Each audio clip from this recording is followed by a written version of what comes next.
Welcome back guys, today we are going to see, what if Bella was Klaus Mikaelson's little sister? So let's get started. Mystic Falls 1864. It was late in the night. A loud argument broke the silence of the night. I am telling you, this is not going to end well for either of you. Please believe me, Damon. You're lying. Catherine is not playing with me and Stefan. I cannot believe you'd stoop so low, Isabella. What? Can't bear that you are not the center of attention. You want to break Catherine and me up so you can have me all to yourself. Well, guess what? That is never going to happen. I loathe you. I think you are the person playing with my brother and me. Isabella, or Bella as she liked to be called, reared back as if slapped. Never had Damon ever called her by her proper name. He had always called her Is or Isa. You think I'm a harlot? That I'm doing this for attention? You really think so low of me? She yelled. Yes, I do. You are not he same person I was friends with, Isabella. Now because of Catherine, I can see your true colors. You were never a pure and innocent girl, were you? You were a filthy. Bella hadn't thought about what she was doing. Once she heard the words, her reaction was automatic. A loud clap sounded. Damon's head turned by the force of her slap. He was stunned, but then the anger seeped in. He yelled at her, "Can't bear the truth. You really are **TCH. Hearing the commotion in the house, Klaus Mikaelson came down to check on his sister. What he saw broke his heart. There Bella was, tears streaming down her face. A look of pure heartbreak on her face at the disgusted glare Damon Salvatore was giving her. He wanted to rip the bloody idiot's head off. Nobody hurt his sister and lived. Just as he was about to act on his thoughts, Bella saw him on the stairs and gave him a look telling him to leave it alone. He sighed knowing he could not do anything as she truly loved Damon, a fact that neither he, Kay or Elijah liked. Rebecca always had a weird taste in men and Finn was in the coffin and killing him off would hurt her. You're a pathetic and attention-seeking spoiled brat and I hate you. Why don't you just go and die? Leave me alone and get out of my life. Hearing this, Bella stumbled and Cole hurried to take her in his embrace. With deadly eyes, he glared at Damon. Get out, now. Damon glared at Cole and gave another look to Bella and left, banging the door in his wake. As soon as he left, Bella let out the scream she had been holding in and began to cry. Cole did his best to comfort her, but the noise woke Rebecca. She hurried downstairs just in time to see Bella collapse. Cole and Rebecca exchanged a knowing look. We'll need to move again, they thought. It was late at night when Bella finally calmed down. Recalling the first time they had met. Flashback. Bella had recently moved to Mystic Falls, their hometown, with Cole and Rebecca. Seeking solace, she wandered off the property and found a small stream. She sat there for some time before she heard footsteps approaching. She tensed but didn't turn around. A human shouldn't be able to hear them. "Hello, miss," said an alluring voice. Bella pretended to be startled and turned around, meeting the most beautiful icy blue-gray eyes she had ever seen. "I apologize. I didn't mean to startle you. I'm Damon Salvatore." "It's quite all right, Mr. Salvatore. I'm Isabella Arle. But please, call me Isa. Only if you call me Damon, Miss Isa." End of flashback. He had been so sweet to her, defending her honor when the mayor's son insulted her. Where had that Damon gone? That Damon, who couldn't bear to hear his best friend insulted, had been compelled by Klaus, dear doppelganger, to treat her as a novelty and degrade Bella as if she were unimportant. "I will tear him apart. Just say the word, sister," Rebecca angrily exclaimed, barely holding herself back. "Neither you nor Cole will do such a thing. If he wants her, let it be so. We shall leave in a week. I need to see Klaus. Besides, I have a feeling the town will soon be aware of vampires." They quickly arranged for their belongings to be transported to England, where Klaus now resided. Stefan was saddened to see Bella go, viewing her as an older sister. Damon merely gave her a cold look. You'd think that after being best friends for 3 years, he'd show some remorse at her leaving. But alas, Catherine had her claws deeply embedded in him. After bidding farewell to the town families, they left. A week after the Mikaelsons left, the town began hunting vampires. Stefan and Damon's father shot them, killing them. Damon sat on a rock near the stream where he first met Bella, reflecting on everything that had happened. After he transitioned, courtesy of Stefan, Catherine's compulsion wore off. Now, he regretted everything he'd said to Bella. He had been in love with his best friend, but as soon as he revealed this to Catherine, she compelled him to love her instead. He kept seeing Bella's broken face when he told her he hated her. He clenched his eyes in pain, unable to believe he ever called her such horrible names. How could he call her selfish and attention-seeking when he knew she was the most selfless person he had ever met and loathed attention? She was his home. She gave him the love he thought he'd never receive, and he exiled her. It was a bitter pill to swallow. He punched a hole through the tree beside him, rage and regret boiling inside. He wanted to confront Catherine. How could she do this? Well, he knew the answer to that. He had heard from Catherine that if one turns off their emotions, they don't feel anything. With the immense pain in his heart, he decided to do just that and took off into the night. Stefan watched as his brother shut down his emotions and ran away. He felt guilty for making Damon complete his transition but didn't want to be alone in his vampiric life. With a sigh, he too disappeared into the darkness. When Bella reached Klaus' home, he immediately took his beloved sister in his arms and gently shushed her as she broke down. Rebecca and Cole silently followed. When Bella fell asleep, Klaus too ran to his other siblings with questioning eyes. She just had her heart broken by your precious doppelganger, Nick. Turns out Katerina Petrova is now going by Catherine Pierce. She came to Mystic Falls just 2 years after we established ourselves there and started toying with both Salvatore brothers. She compelled the elder one, whom our little Swan is in love with, and I thought he loved her too, Cole began, his tone caustic. Rebecca continued angrily, the night we called you, Issa and the elder Salvatore got into a huge argument. Little Belle was trying to get him to see through the compulsion. He ended up accusing her of trying to create a wedge between him and Catherine. He insulted her, Nick. I was ready to tear him apart. By the end of their explanation, Nikla's eyes were glaring. Daggers at the wall as if he could kill Damon with his gaze alone. She needs to heal. I suggest traveling for a while. Maybe we should go to Chicago, Klaus suggested. He looked towards his little sister and swore to himself that if and when he ever saw the elder Salvatore, he would make him pay for hurting Bella. For the next few years, Cole and Bella traveled the world while Klaus and Rebecca left for Chicago.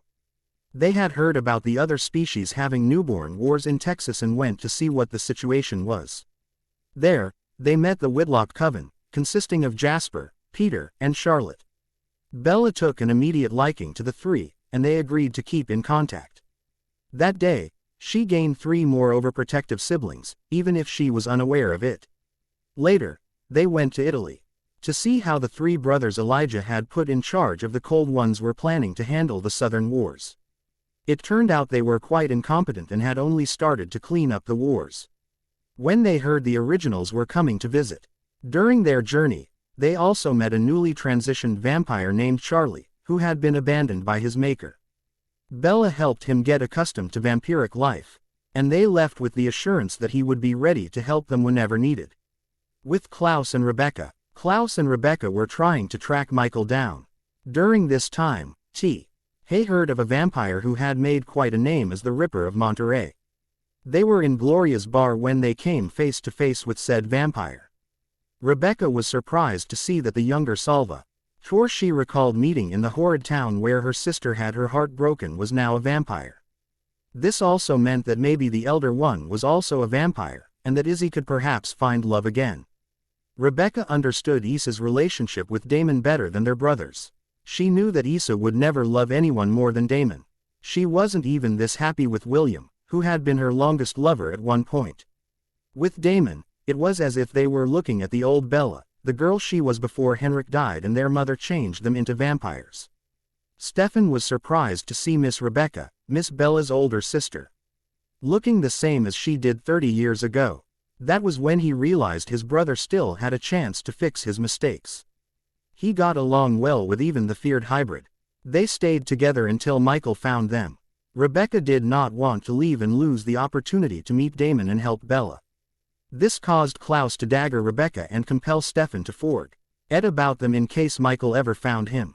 With Damon was never able to forget his Issa. if she was ever truly his. He regretted telling her to leave. He regretted never confessing his feelings to her.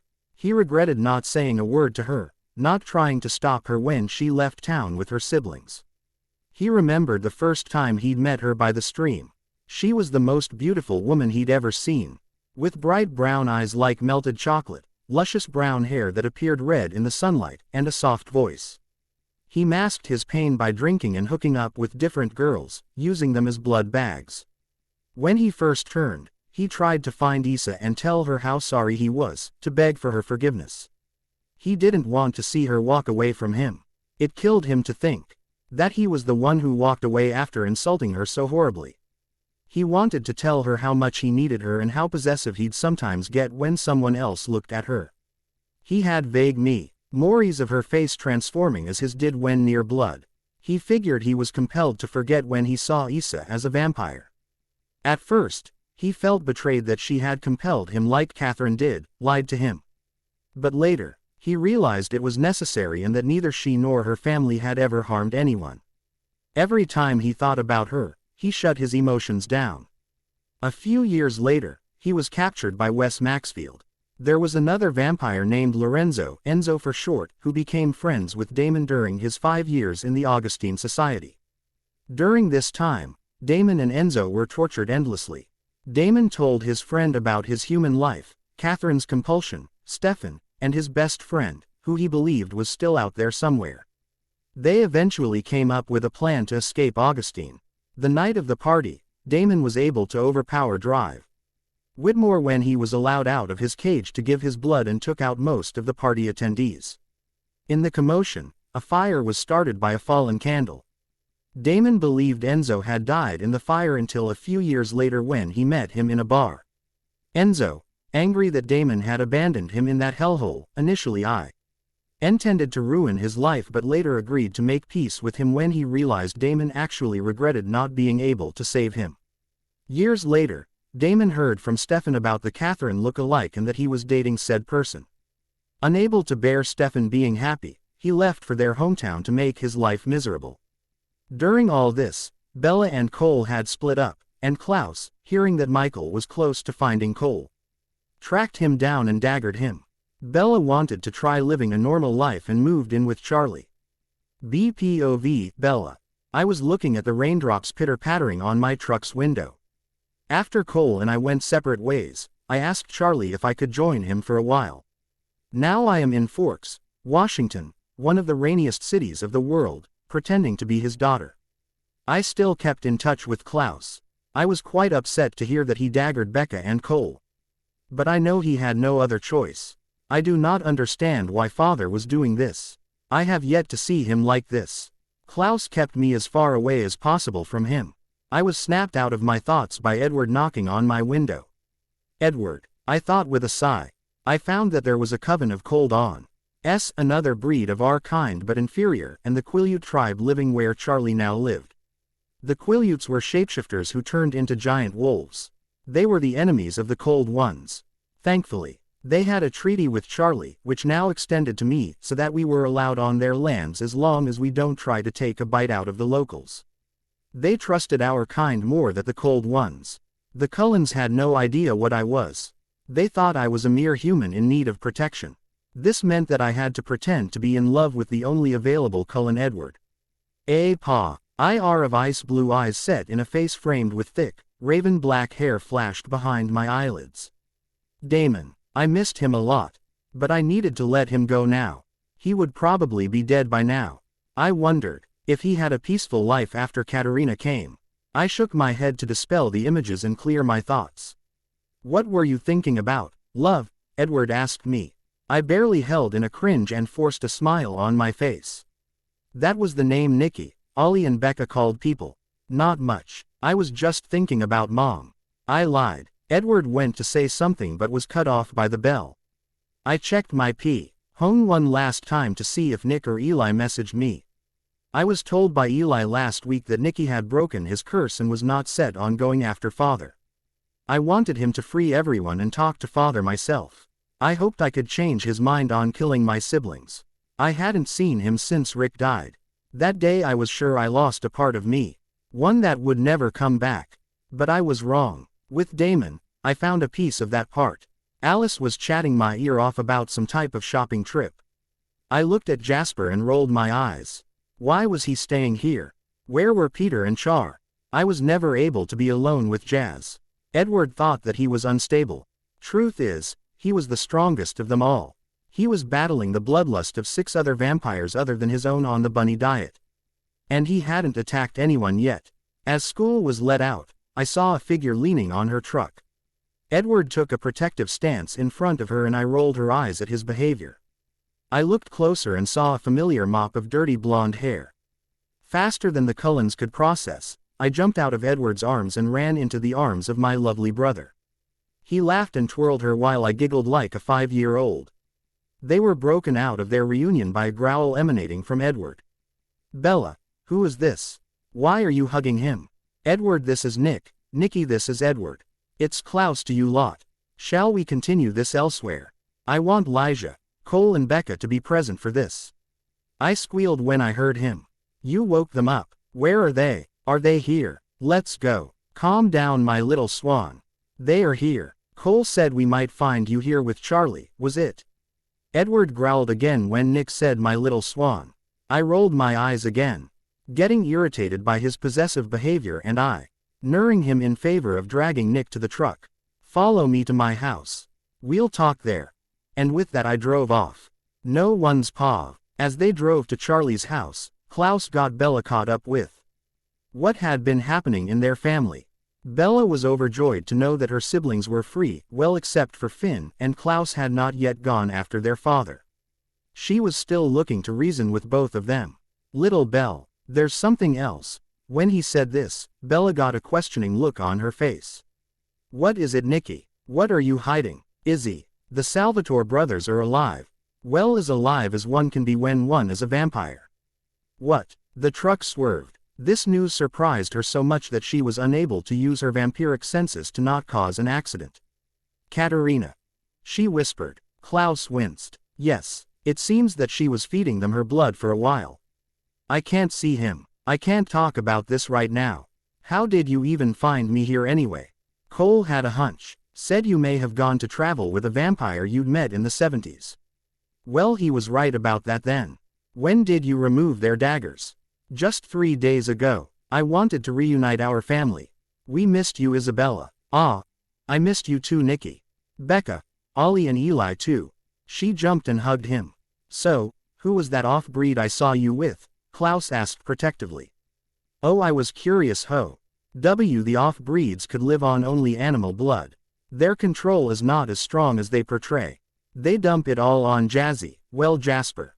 He's an empath Ollie and I met a few years ago. He was a major in the Southern Newborn Wars. I'd only started dating Edward so that I could get a little closer to Jasper. But they do not trust him not to take a bite out of me, so now I can't even talk to him privately. They finally arrived at Charlie's. Well, well, well, look who decided to grace us with their heavenly presence. Ollie, I missed you so much, brother. How are you? Has Nicky been treating you well? Why didn't you call me? I missed you too, my little swan. I have been well. Nick, enough about you, Cole. Issa, come here. Eli. Bella leapt into the eldest original present's arms. Ah, little Belle, I trust you have been well. Of course I have, Eli. I missed you all so much. Where's Becca? Right here, sister. The two sisters hugged. Bella had a death grip on all her siblings. She had missed them all too much to let them go just yet. A throat clearing brought them back to their surroundings. So I see you've been reunited with your family. I think you'll be leaving me now, Bells, won't you? Also, what do I do with the frozen popsicles on my porch? Bella giggled. Yes, Charlie. You already know Cole. This is Nicholas, Elijah and Rebecca.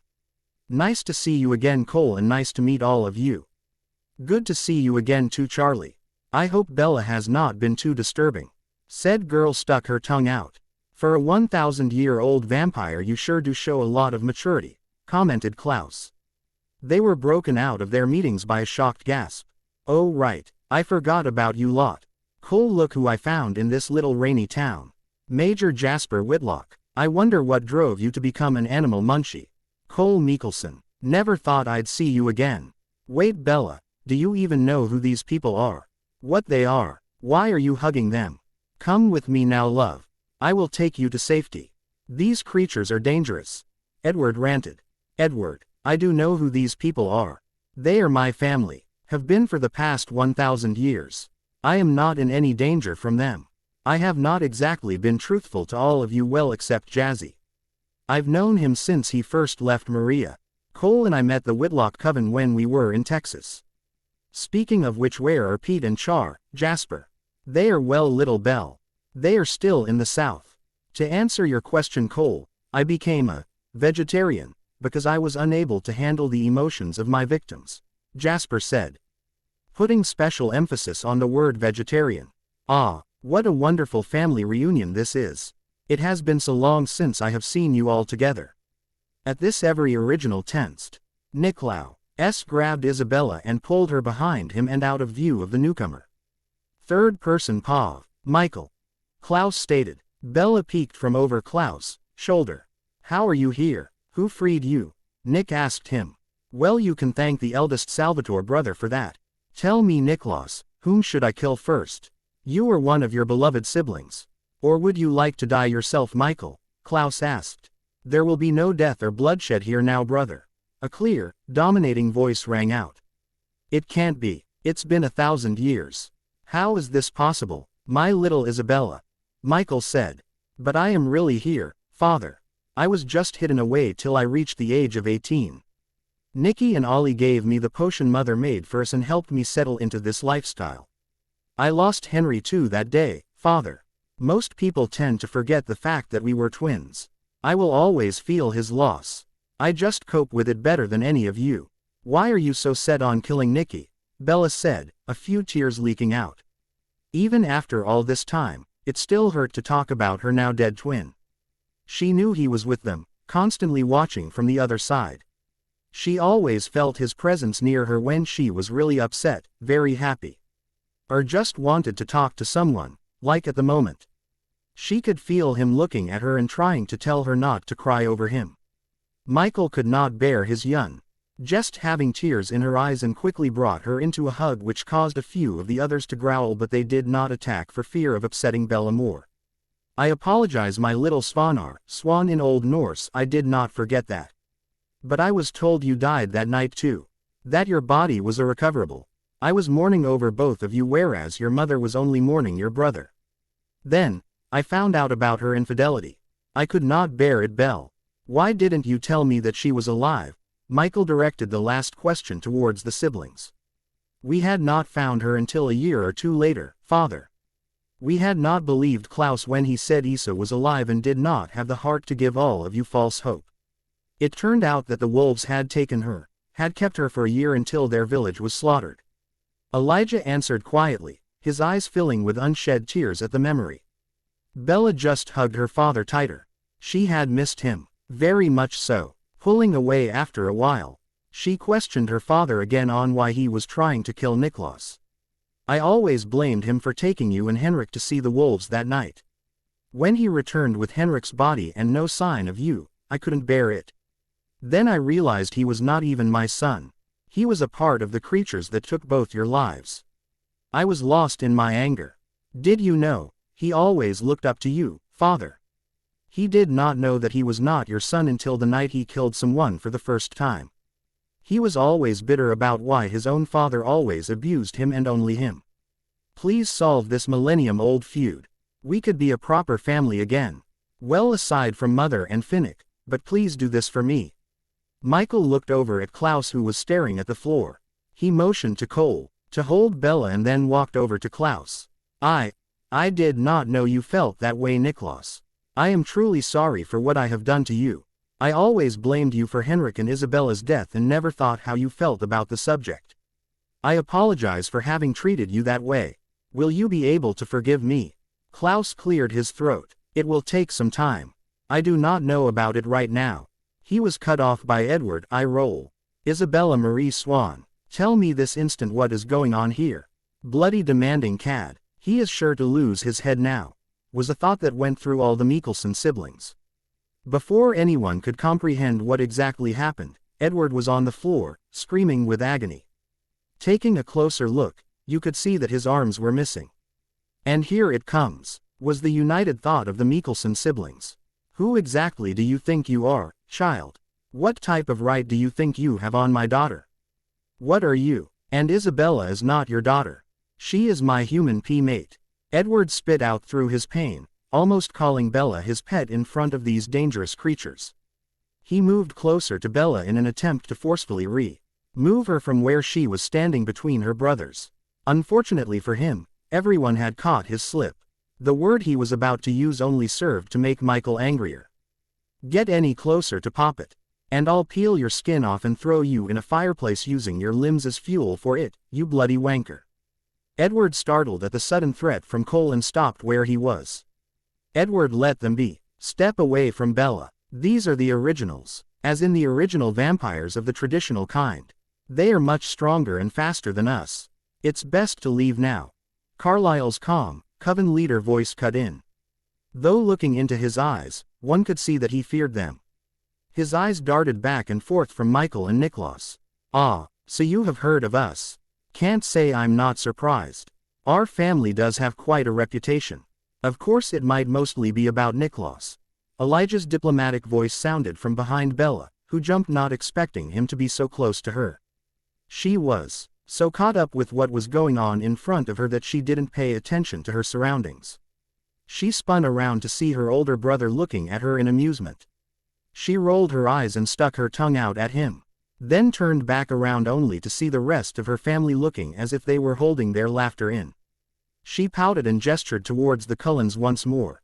Back to the matter at hand, dear brothers of mine, Bella said. What is a traditional vampire? These people creatures look like humans, Carlyle, Rosalie asked. More like, demanded. Emmett rubbed her arms, in an attempt to comfort his upset mate. They are the real vampires, Rosalie. They were created a millennium ago. We on the other hand were created only about 500 years ago. Legend has it that a witch tried to imitate the spell of the original witch, and thus we were created as a result of the spell gone wrong. Ah yes, Mother did use quite a few components that the witch did not even think she required. For example, the doppelganger. Cole, Michael admonished. They do not need to know more than the fact that we are superior to them. And yes, turning to Bella, what's his name again, sweetheart? Oh, I am so sorry, I completely forgot to introduce everyone. Father, the blonde man who was speaking before Ollie. Bella gave Cole a glare while he just smiled cheekily at her, interrupted as Carlyle Cullen. Beside him, the woman with caramel-colored hair is his maid Esme. They are the patriarch and matriarch of the family. The guy with a bulky build is Emmett. The blonde girl in front of him is his mate Rosalie Hale. The male who looks like he's gone to war, and that's because he has as Ollie and I's dear friend, Major Jasper Whitlock. The pixie-looking girl in front of him is Alice.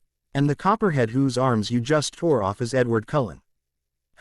Carlyle Cullen. Sounds familiar. Ah yes, you were the one who was at some point of time with the Volturi, yes. Well, anyway, you were right about the legends. Esther is the original witch and we are the first vampires to be created. Well, I was supposed to be a vampire hunter to kill Niklaus. He looked back at Klaus and said. I am not after you or your siblings anymore. I really do apologize for what I have done in the past. I believe it was not just the potion Esther gave me but also because she'd been influencing my mind for many years before you were even born. I never really hated you. Turning back to Carlyle, he missed the tears gathering in Klaus' eyes and the comforting hand Bella placed on his arm. However, now I wish to reunite my family in our hometown, Mystic Falls, and for that we need to take your leave. Isabella, do get what you would require there and tie up all your loose ends. We shall leave in 3 days. Yes, father, Bella replied enthusiastically. She jumped to hug him, and dashed inside Charlie's house to get things in order, leaving her family chuckling in her wake. I will go see if she needs any help, Rebecca said and went after her sister. May I join you for some time till I go to find Peter and Cole? Jasper asked. Of course, I am sure Bella would also love that. By now, Edward had finally attached his arms back. He growled at everybody present and ran away. The remaining Cullens except Jasper looked at the originals and took their leave. Charlie cleared his throat and took his leave too, as he had to go to the police station. Before leaving, he politely asked all the Mikaelsons to join him at his house and make themselves comfortable there. Elijah looked between Niklaus and his father. "The two of you still have unfinished business to tend to. We will leave you alone for a while to sort it out." With that, he ushered Cole and Jasper inside. Klaus looked at Michael and decided that yes, they did have some unfinished business to sort out. He took a deep breath and steeled himself. He opened his mouth to speak but was cut off when Michael awkwardly hugged him. "I will keep apologizing because I realize that I have made you feel unloved, worthless and alone. I cannot reverse the damage done, but I will try and make it better, my son. Thank you. Your acceptance is what I always needed." Inside the house, the rest cheered either internally or externally. Bella was extremely happy at the moment. She had her family back. She couldn't help but wonder what it would have been like if Damon was there. She shook her head and pushed her thoughts aside. Right now, she was finally with her family together and not at each other's throats. She fully planned to enjoy the moment. Mystic Falls. Damon Pa of present time. Stefan had returned to our hometown a while. The meantime, I drunk my way across the country until I decided to return to Mystic Falls to give Saint Stefan hell. Had to make my own fun somehow, after all, and there was nothing more fun than teasing Stephanie to the point where that little vein on his forehead was about to pop. Was it possible for a vampire to have an aneurysm? Well, we'd find out. When I came to town, I was a little shocked to see the girl Elena, was it, who looked exactly like Kitty Cat. At first I thought he was Catherine, but then Saint Stefan came in between and said that it was a human who looked exactly like Catherine. Imagine that, Saint Stefan protecting the carbon copy of that selfish B*TCH. Well then, maybe I'd flirt with Elena some more to make my little brother jealous. She was a pretty little thing, too sweet for my tastes, but certainly doable, although I may have to put a bag over her head to keep from strangling her since she was the spitting image of Catherine. Instant deflator. The night of the comet, I got 2 witches to open the tomb and went in. There was no sign of Catherine in the tomb, and I realized that I had been tricked again. Unable to exact my revenge, I drowned myself in alcohol, blood and sex. Saint Stefan and his little princess Elena had been hovering, judging me under the guise of family or friendship or whatever shit they wanted to call it. Slowly, I found myself being the leader, protector of the Scooby Gang as I liked to call it. One day, I was looking at an old picture of Issa and me. She looked so happy then. Cole was the one who was taking the pictures that day. It was her birthday and she was upset that her older brother was unable to come to Mystic Falls as he was tied up. But I arranged a surprise that she really liked, which in itself was a big feat. Normally, she hated getting surprises. I didn't realize that I had tears in my eyes until Elena asked me what it was about. Looking at her, with memories of Issa fresh in my mind and the night we had the fight, I felt utter hatred towards her and snapped at her to leave me alone. Goddammit. I sped out of the boarding house and reached the stream. If someone has forgotten which stream I'm talking about here, it's the place Damon met Bella for the first time. Then the whole drama with Isabel happened and I had to hand over the Gilbert device for the sake of Rick. I did not care as much about the Little Miss carbon copy as everyone else thought. Catherine made her appearance at the masquerade. I was about to kill her when little Gilbert stopped me, saying she had somehow connected herself with Elena, and every time we hurt Catherine, Elena could feel it too. Suffice to say I was asked to work her juju and Stefan and I dropped the selfish bitch in the tomb. Even after several warnings, Elena went to give a little blood to Catherine and she learnt about the sun and moon curse, of which Little Miss Gilbert was a main component and the original vampires of our kind. Well, fuck Elena, how many more problems can you attract? Elena went and got kidnapped by some Trevor guy. Saint Stefan and I went to rescue her while Judgy and baby Gilbert helped us locate her. We found her in an abandoned house, where we met another vampire, Rose. Trevor and Rose were apparently using Elena, the Petrova doppelganger who was the key to breaking the curse, as a bargaining chip. Elijah arrived and Rose offered him Elena in exchange for their pardon. Elijah did agree but killed Trevor. Stephanie and I arrived to fight with Elijah and I staked him with the coat hanger. And then came Elijah. He was perfectly civil until he heard my name. Something in him flipped and I was the target of his anger every damn time. What the fuck? I didn't do anything to him. Well, except the time I staked him with the coat hanger. But I thought he got over it. I thought he'd wanted Elena, but it seemed as if he had a change of heart and instead tried killing me, on several occasions.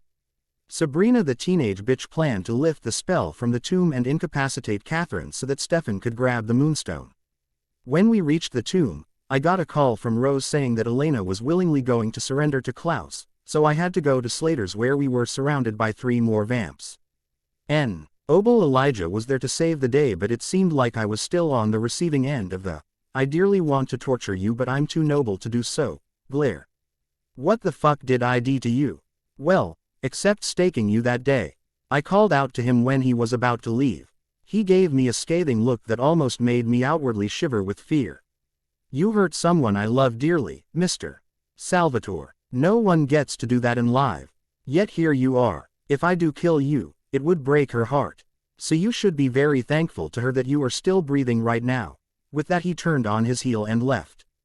Back home, it turns out that baby Gilbert went ahead with the plan alone and was captured by Catherine, who fed on him. Stefan saved Jeremy but got himself trapped. A trapped Stefan makes me promise to protect Elena. Elijah made a deal with Elena.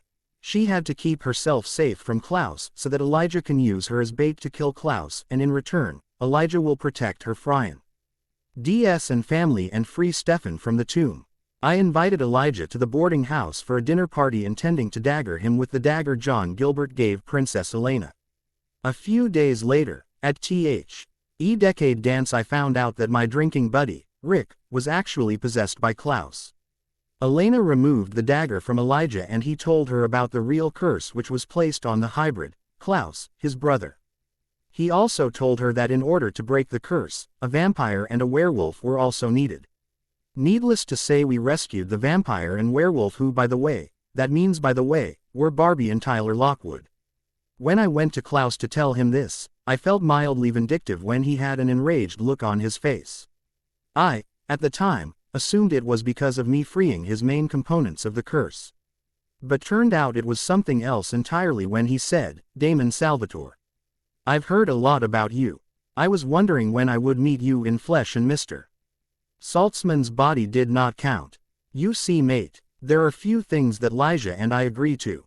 You have successfully gotten on the bad side of most of my siblings, including me and Elijah, by hurting a person very dear to us. Now I would love to torture you like I do every person, man or woman who has hurt her, but as I am sure Elijah has already told you, it would break her heart. So if you do want to stay alive, I reckon you stay away from my family. Especially her, after he stabbed me in the gut. Also you should know, Mr. Salvatore, I always have a backup." Well shit, and who was this mystery person both the brothers talked about? Anyway, the night of the ritual I force-fed Elena my blood. Yeah, bad thinking on my part, I know that now. When we tried to rescue Elena and Elijah had his hand in Klaus' chest wrapped around his heart. Klaus let out a grunt of pain and yelled, "I did not dagger her. She's safe as are the rest of our siblings though they are daggered.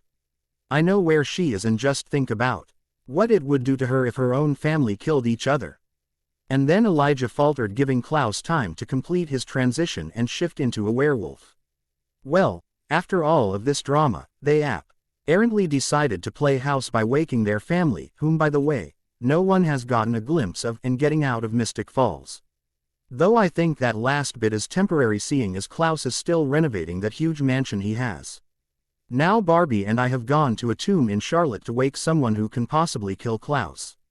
BPOV. It's been a week since the whole family came to Forks. No. I am just tying up all the loose ends and packing up so that I can leave with them as soon as possible. During the whole week, Alice and Edward have been trying to get me to leave my family and go with them instead. I know I am supposed to have infinite patience, what with dealing with my unpredictable siblings, but they were really testing me now. I fear I may snap and behead both of them if they pester me one more time. Seeing my distress, Nick placed a hand on my shoulder and said, "Do not fret, love. I will make sure they do not disturb you anymore." And he did. Anyway, today is the last day of us staying in Forks. I am going to miss living with Charlie. Maybe I'll do it again in a few centuries. We leave at dawn to go to Mystic Falls, our home. Home. That word sounds so foreign yet comforting after such a long time. With that thought, I let sleep envelope me. Page break. Finally, we reached Mystic Falls the next day. Nick really outdid himself this time. He built a beautiful mansion for all of us in Mystic Falls. Father told Bex and me to pick our rooms first, but Bex asked me to pick mine first. Now I can have whichever room I want. I am after all the baby of the family.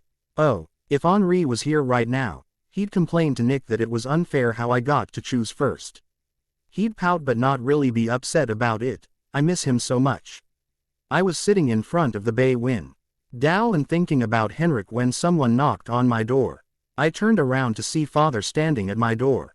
Are you all right, love? Father, of course I am. Why wouldn't I be? You were crying, my Bella. What made you so upset? I touched my cheek to see that there was indeed moisture from my tears. I hadn't noticed I was crying. It's nothing, Father. I was just thinking about Henri. He'd be so happy that everyone is together now. At least most of us. Father came in and hugged me. Now the tears were flowing freely. We miss him too, my little Swan. I know I cannot begin to understand how much it has pained you. Living without your twin. But there is not much we can do now, except remembering him. Keep his memories alive and be happy, live our lives. There was a commotion in the doorway and we turned to see all my siblings there. Nick was in the front with tears in his eyes. It wasn't your fault, Nick, I said to him. How was it not, love? I took him out of the caves that night. I should have been able to stop him. Knowing it was dangerous to go out that night. He would have gone alone, Niklaus. You know that as well as we do. Isabella and Henrik were always the most stubborn pair. No one blames you, my boy. Quote. At Father's words, Nick glanced at us and I held out my arms, indicating I wanted a hug from him. It then turned into a family hug. I felt content, at peace at that moment. It had been a century since we all were here, as a family. Page break. I wanted to explore the town a bit. See what it was like after we left and how much has changed since, but Nick and Elijah both stopped me. They said that Nick had created many enemies and they wanted to go with Father to check it out first. At first I was suspicious, but looking at Nick's pleading eyes, I gave in and let them go. Making them promise to let me go out from tomorrow. I stayed home with Ollie and Bex waiting for them to come back, but couldn't wait up any longer. I was tired from the journey and so, I took a blood bag to my room and succumbed to sleep later. DPOV, Damon. It has been a few weeks since Vampire Barbie and I freed Michael. He still hasn't come back yet, but then neither has Klaus. We recently got word that there would be a family moving in our town. From the look of the house, or should I say mansion, that is being renovated right now, this family is quite rich, or they might also be vampires. Currently, I am sitting in the grill, getting my daily dose of bourbon when three very familiar scents and voices reach me.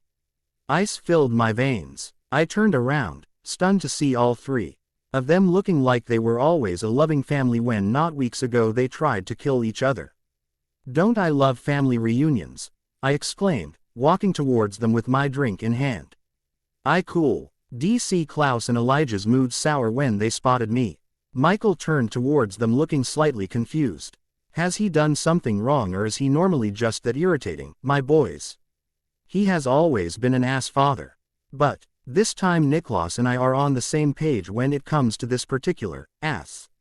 You see, he has hurt our little Swan a lot in the past century or so. Elijah was about to say something more when he was cut off by Michael grabbing me by the throat and dragging me out of the grill into an alley. He had a look of rage on him. Who the hell did I even hurt? What is she to these vampires?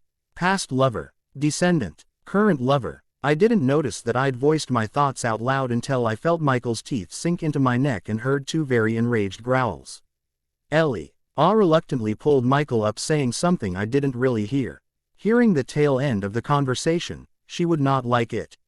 All three of them turned to look hatefully at me when I groaned out. Who is this mysterious person you guys are trying so hard to kill me for?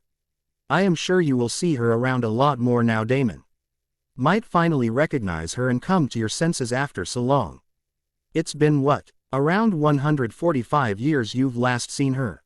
Saying this, Klaus turned on his heel and left, the other two following his actions after giving me a parting glare. I looked after them until I could no longer hear them. The realization struck me. The Mikaelsons are back in town and the ones renovating the big house. But I thought there were only 3 or 4 of them. How many more of them are there in reality? I quickly dialed a number.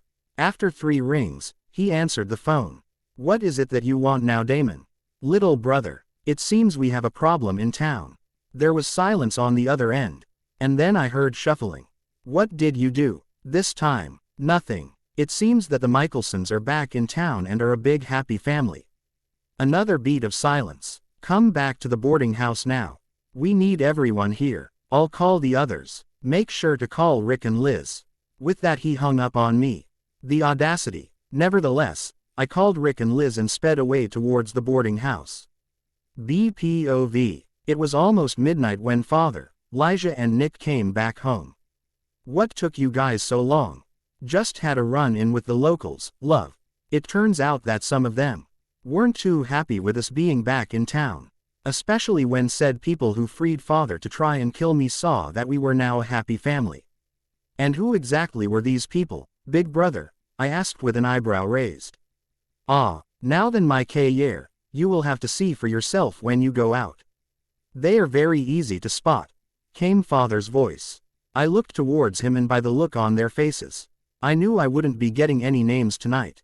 The next day, I woke to Ollie banging loudly on my door. I'm up. I grumbled at him. He just laughed and continued downstairs.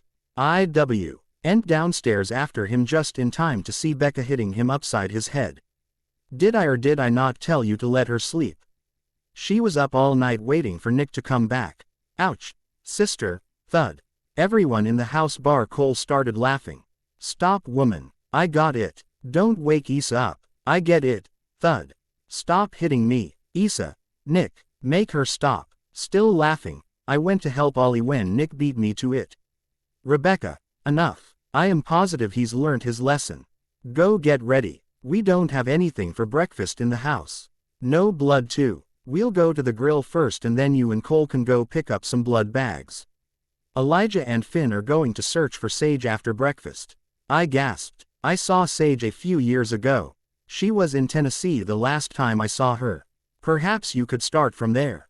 We will do just that. Little Swan. I nodded and sped upstairs to get ready. Finally refreshed, I met up with my siblings and we went to the grill. Nick Pav. I never knew my family to be as playful and full of life as they were now. I had always lived in constant fear of my father.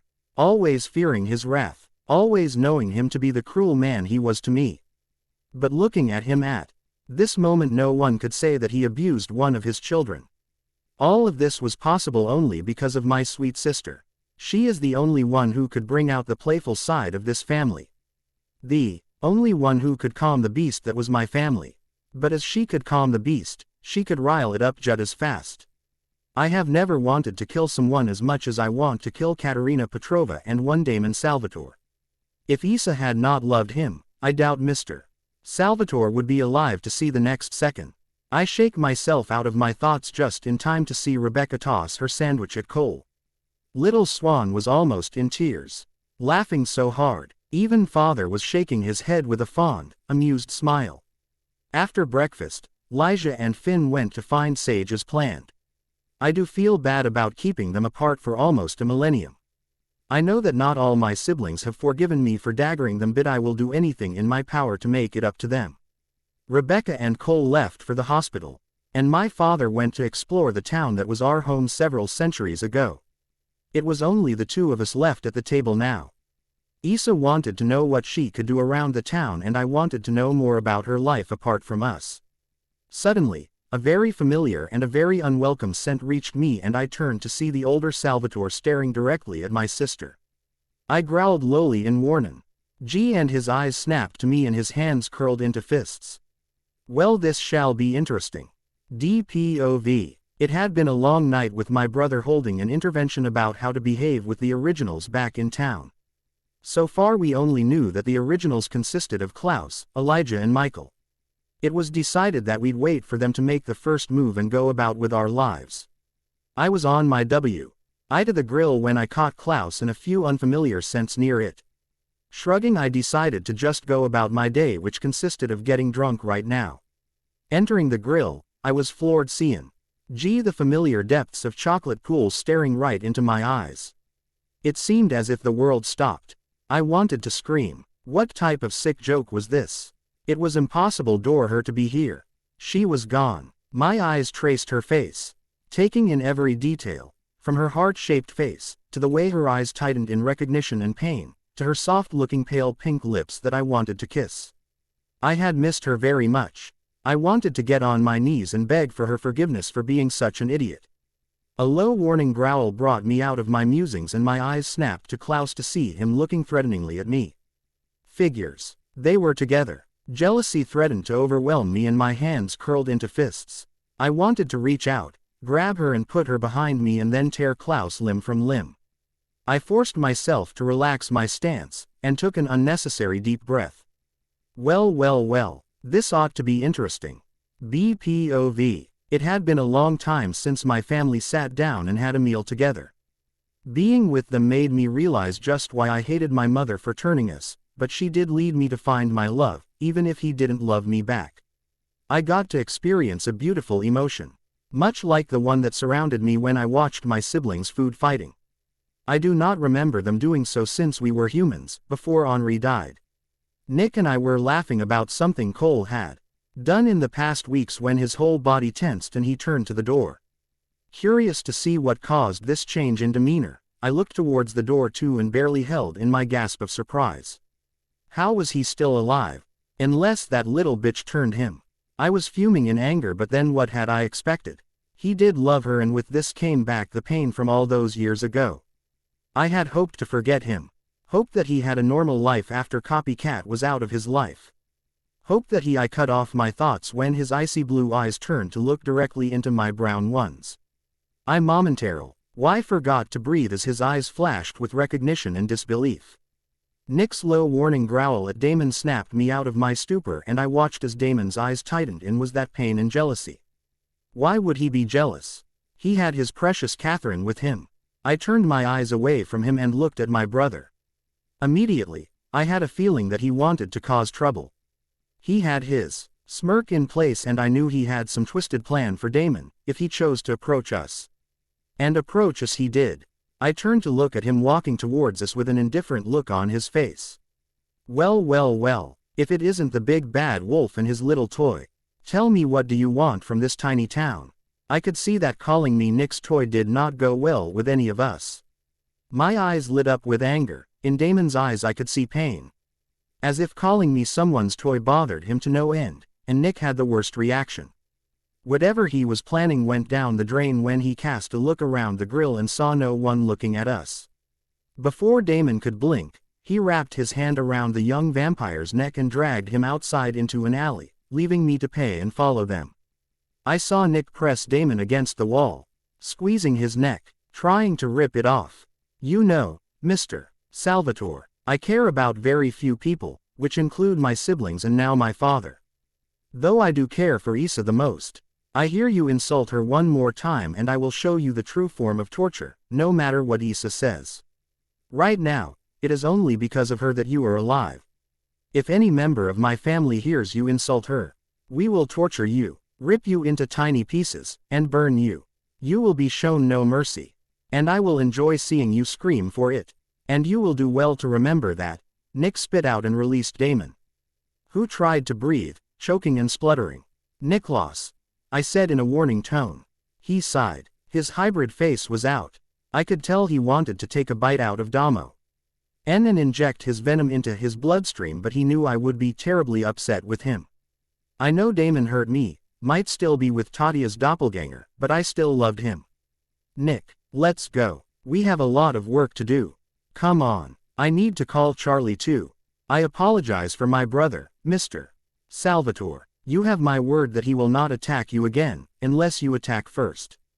You have my word and I will not bother you and in your love. Nick, let's go please. It pained me to get those words out, but I should not have stuttered. should not have given him the satisfaction to see me in pain. I pleaded with my brother and he gave me a soft look. Giving one last glare to Damon, he took my hand and we sped off. That was clearly unnecessary, Nick. You should have ignored him, I stated, once we reached the mansion. He insulted you, little Swan. I could not let that bloody bastard get away with that. Also, he is not seeing Katerina. It seems to me that he is in love with another doppelganger. The human one that I used for the ritual. She apparently prefers both brothers, just as her ancestors. He sighed. I am really sorry, little one. I wish I could have taken your pain away. I hope he comes to his senses soon. I do not want to see you hurt, little sister. Oh Nick. I hugged him tightly. I love you, and I know you care for me a lot. But I'm grown now. I can handle these things on my own. If I need help, I know I can come to any of you and you will all help me. This time, I do not know if Damon will ever love me. The most I can hope for right now is his friendship. I know that things may never be the same between us again. That was the scene Cole and Becca stumbled upon some time later. DPOV. Calling the love of my life his toy, his pet was maybe the worst feeling I had experienced in more than 140 years. The words left a bitter taste in my mouth. But I had to do it. If she could move on, leave and be with Klaus of all people, then I would move on too. I never did stop loving her. Though I realized the fact too late to possibly apologize. There was not one day that went by when I regretted our fight. Calling her attention-seeking, filthy, pathetic, I swallowed. I told her to die. Why did I ever do that? I shuddered. I couldn't believe I ever said such hateful things to her. I can't even blame it all on Catherine's compulsion. After all, I was saying almost the same things without the bitch's influence. Just under the influence of my own jealousy. I saw when I said the wrong things because Klaus looked around to see if anyone was watching us and then grabbed my neck, dragging me to an alley behind the grill. And then he revealed that Isabella, my Isa, a small part of my brain denied her belonging to me, was their youngest sister. Shit, I messed up, again, and this time I did not have much hope for forgiveness from either her or her family. She was their youngest, the baby of the family, and as much as I hated Klaus, the one quality that I respected in him was that he put family above anything else. And I could see that if someone threatened any of his siblings, he would put Isa above everyone else. In this case, I had broken her heart. I messed up so badly this time. I could see the pain in her eyes. Her broken face from our fight kept repeating itself behind my eyes. But then I remembered that the only reason I was still alive was because Elijah and Klaus said that she still cared for me. Could it possibly mean that I still had a chance to fix this mess I created? I needed just one chance to make things right between us. Just one more chance with my Isa, to show her that I was sorry. To show her that I still loved her and would continue doing so. To never see her walk away from me again. I hadn't realized that after Klaus released me, I already had a drink in hand, or the fact that I was now in the boarding house. It hadn't even registered that my dear little brother and his Scooby gang were looking at me as if I had lost my head. Stefan cleared his throat and my eyes snapped to his. He pointed at my neck and asked, "Do you need anything for the marks? I see you can't help yourself when it comes to picking fights with stronger people, Damon." His tone turned from worried to condescending by the end of his mini-speech. This was the first time when I wasn't very irritated with him. I couldn't bring myself to. I was still processing Isa being alive and an original. She's still alive. My voice broke at the end. An initial look of confusion passed over Stefan's face before understanding and concern dawned. How? I thought she was human. I shook my head. Apparently not. I messed up big time. She wouldn't even bother looking at me too long. Klaus, he's her brother. She's the baby of the family. This time, I don't think I'll be able to fix it this time. I can't do this. Stefan. A sudden realization dawned on me. You know how to be all lovey-dovey, don't you? I need your help, Stefan. I'll stop with the whole ruining your life thing. Just please help me. Bring her back to me. I can't live without her again. It can't happen again. Stefan stopped me from saying anything more. I hadn't realized that I was now on my knees. I felt no embarrassment though. I'd beg him if he'd agree to help me then. I would do anything to get her back. Anything. Stefan brought me out of my internal turmoil by putting his hand on my shoulder. I will help you, Damon. You forget that you weren't the only one who lost her that day. She was my sister, Damon. She will always be. I had truly forgotten about that. Isa and Stefan were close. It was like she'd taken him under her wing. A throat clearing reminded us that we weren't alone in the room. It was Little Miss Doppelganger.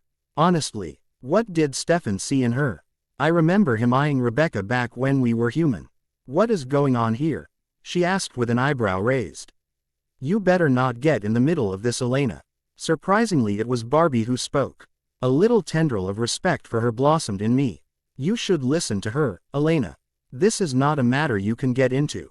It will not turn out well for you, Stefan advised. But the she-devil did not like that and opened her mouth to utter some more bullshit, but before she could, I smashed my glass in the fire. That shut her up. Listen here, I may have been a little lenient with you, but my patience is wearing thin. It is best you stay out of it, Doppelganger. It is not a matter you should meddle with. Nor should any of you, save for Stefan and Caroline. Caroline looked taken aback when I said her name and I rolled my eyes. I wasn't so bad. The she-devil looked taken aback because I called her Doppelganger. Honestly, what did she expect from me? I raised my eyebrows at her, dawing her to challenge me when the odds were clearly against her. At that time I saw Judgy looking very solemn and quiet. I had expected he, or to come to her precious friend's defense when I said something bad to her.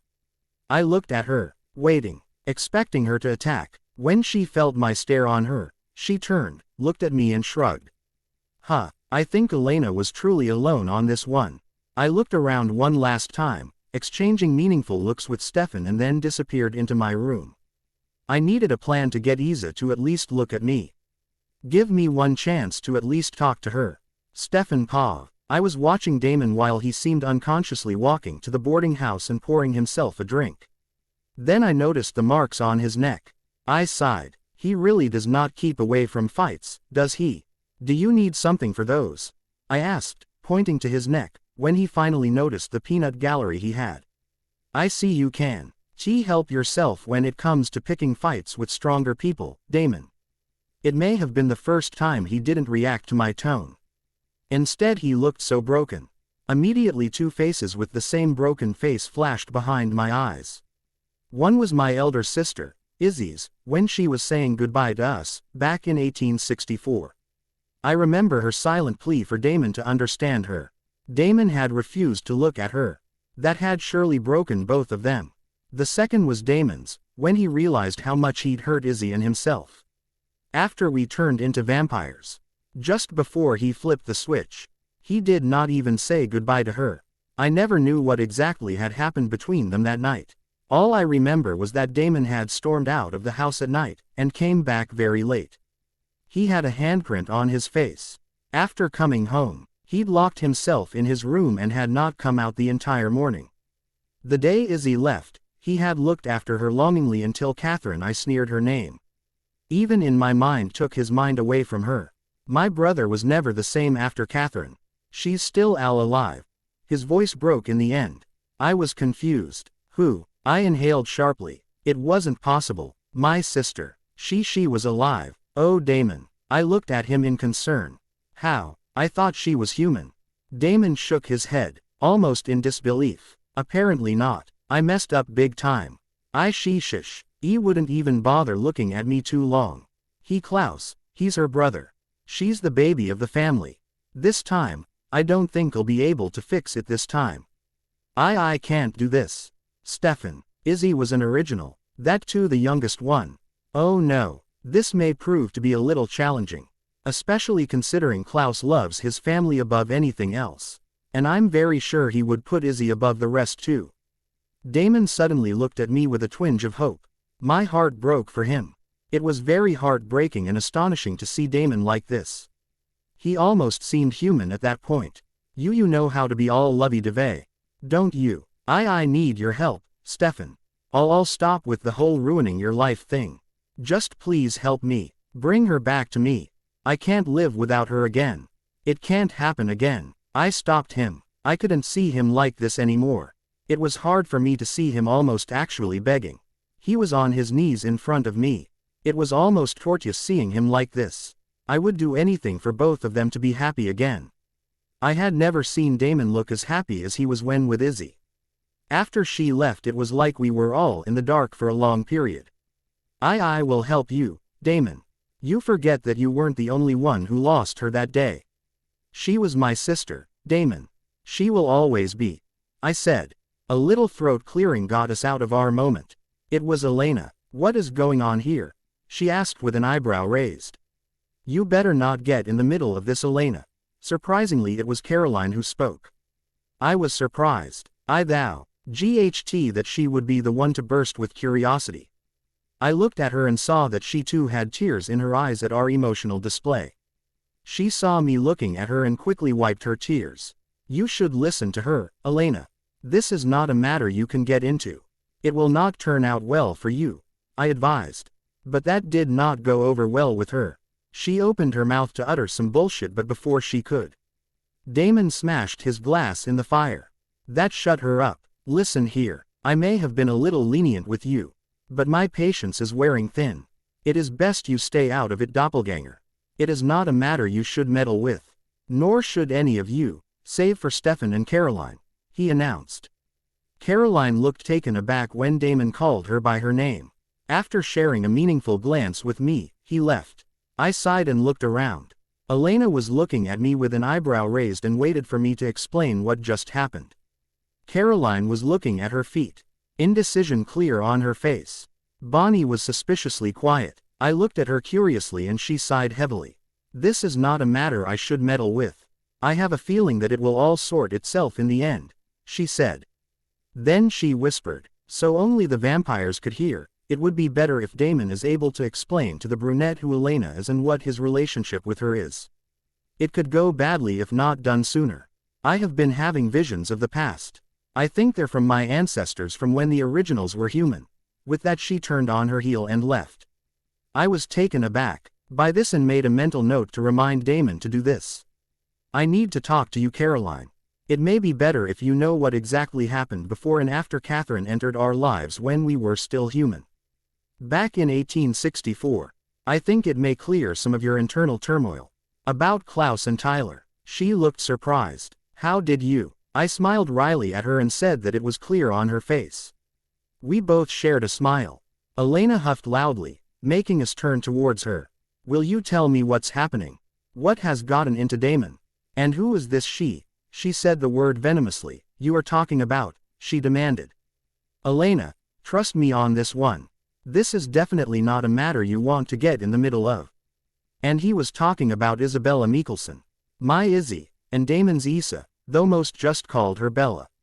I'm still surprised she ever let me call her Izzy, I replied with a soft smile. Elena opened her mouth to argue some more, but I cut her off. It's better you leave now, Elena. She left, storming out of the door. Stefan, did you ever actually love Elena? And when are we going to talk? Caroline asked me. I didn't. Not really. Izzy had an elder sister.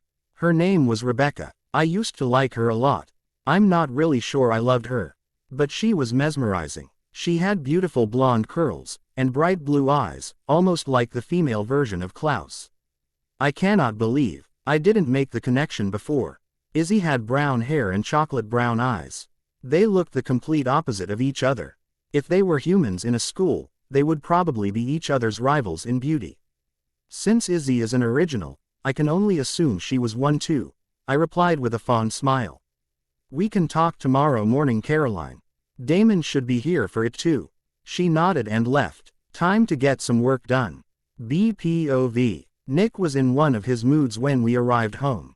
It was generally not a pretty sight to see. Ollie and Becca were already there when we came back. Looking at Nick, I knew they were curious to know what had happened after they left the grill. I sighed. Nick, you need to calm down. Getting angry and pouty will get you nowhere. You should have known something like that would inevitably happen, considering you've been in town longer than I have this time. You should have predicted his behavior. I'm not pouting, little Swan. Why did you stop me, little Belle? Nick, I sighed heavily. You know very well why I stopped you. I still can't bear to see him in pain. Even after all he did, I still love him. You are too good and pure for this world and him, Isabella. But I do not think I will be able to stop myself from beheading him if he says anything else of the sort he called you today. I shall endeavor to try though, love." With that he kissed my head softly and went straight to his art room. When I turned around, I was face to face with Cole, Becca and my father. All of them looked mildly furious but also curious.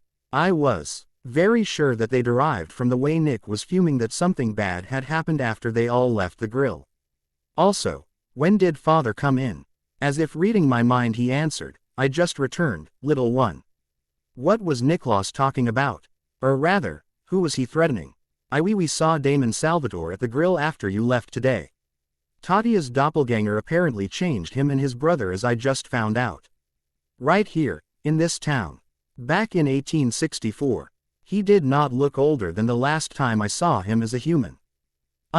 He may have said some unwarranted things to me in Nick's opinion.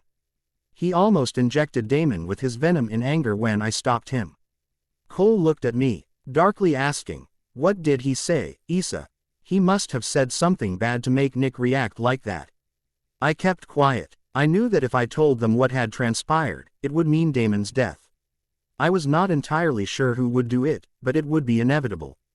That was the last thing I ever wanted. It would probably be Cole. With the way his face transformed when I kept quiet, Rebecca suddenly moved and wrapped her arms around me and started gently cooing in my ear. It was then that I realized that I had been silently crying. She softly cooed in my ear, "It's okay, Izzy. I will make sure nothing will happen to him. No one will do anything to upset you. This you already know. It will all work out in the end, little sister. Shish, it's okay." It had been so long since I had any motherly or close to motherly affection. I felt so safe and warm in my elder sister's arms that I just clung onto her and let go of my tears like a little child. I hugged her tighter, and sensing what I needed, she brought us to a sofa and sat us down there. She hadn't stopped running her fingers through my hair since she first took me in her arms. She used to do the same thing back when we were human. Mother never bothered much about me, but Becca had. She was the one who calmed me down when none of my brothers were able. She used to gather me in her arms and sing softly in my ears. I missed our little interactions so much. Becoming vampires had changed most of us. Cole's question brought me back to the present. I swear to you, Issa, that I will not go after him. Please, tell me, little sister. What happened after we left? It broke my heart to hear Ollie actually begging me to tell him what happened. So I did. I told them everything that had transpired between the three of us. It had truly hurt me when Damon still thought of me as such. I had hoped it was just Katerina's influence on him that caused him to be so cruel. But this was done without him being under the influence of anything. When I finally told them what had ticked Nick off, I was not surprised to see my father and brother plotting murder. I was drained by the time I finished telling them about the event. When I looked outside the window, I noticed that it was already dark outside.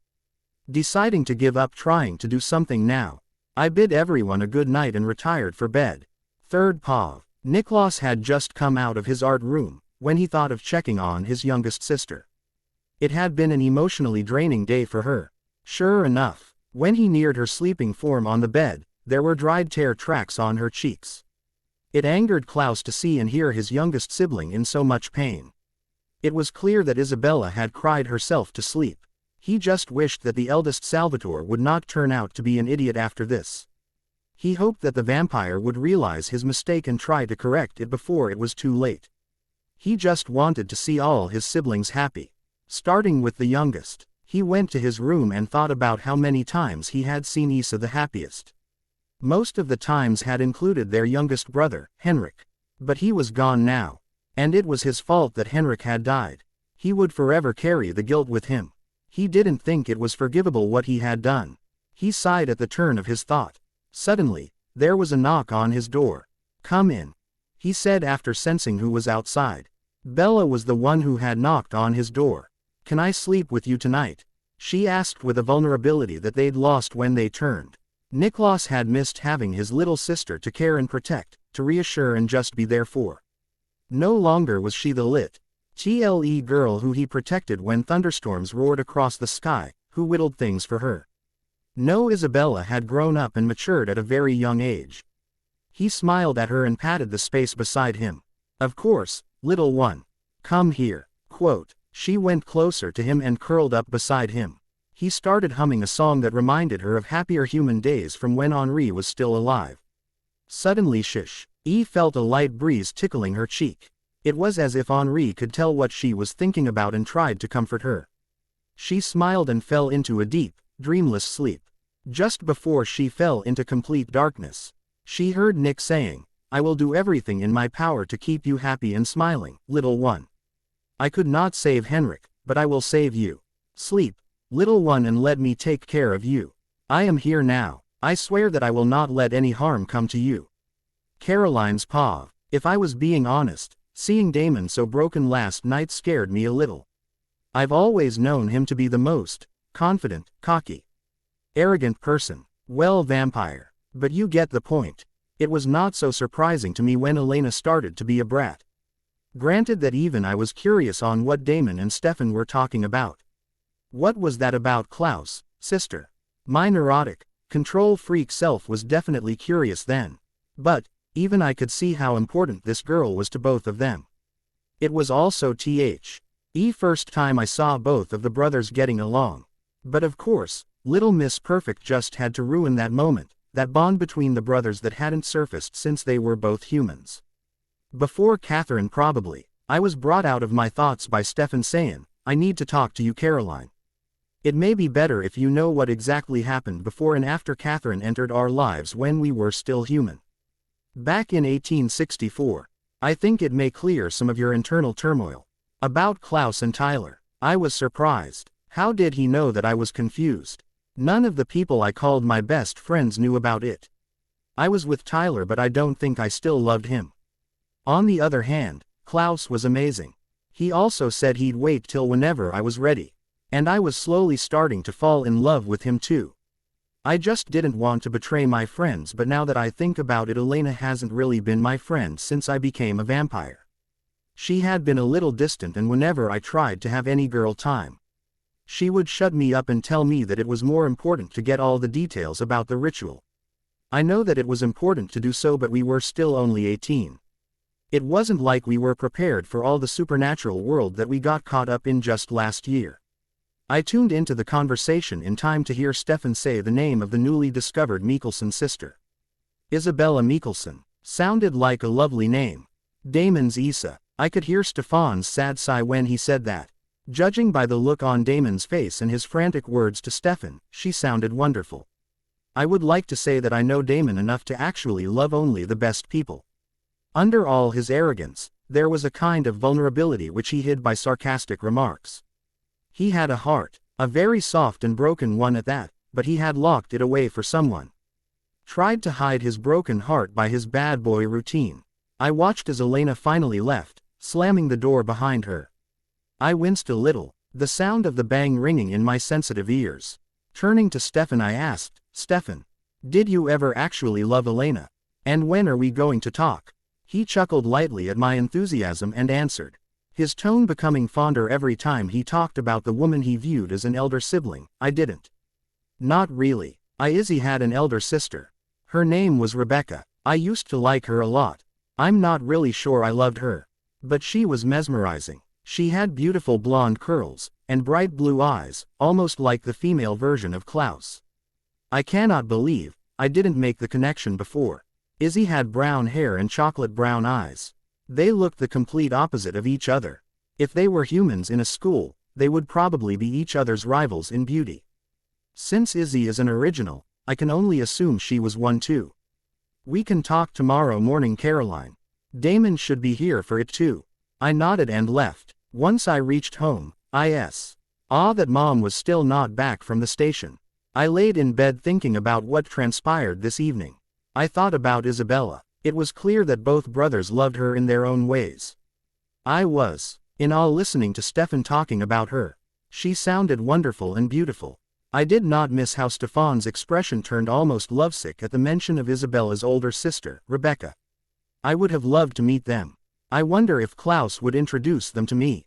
Or me to the, and how would he introduce me to him? I blushed lightly just thinking about him. He was handsome, no doubt about that.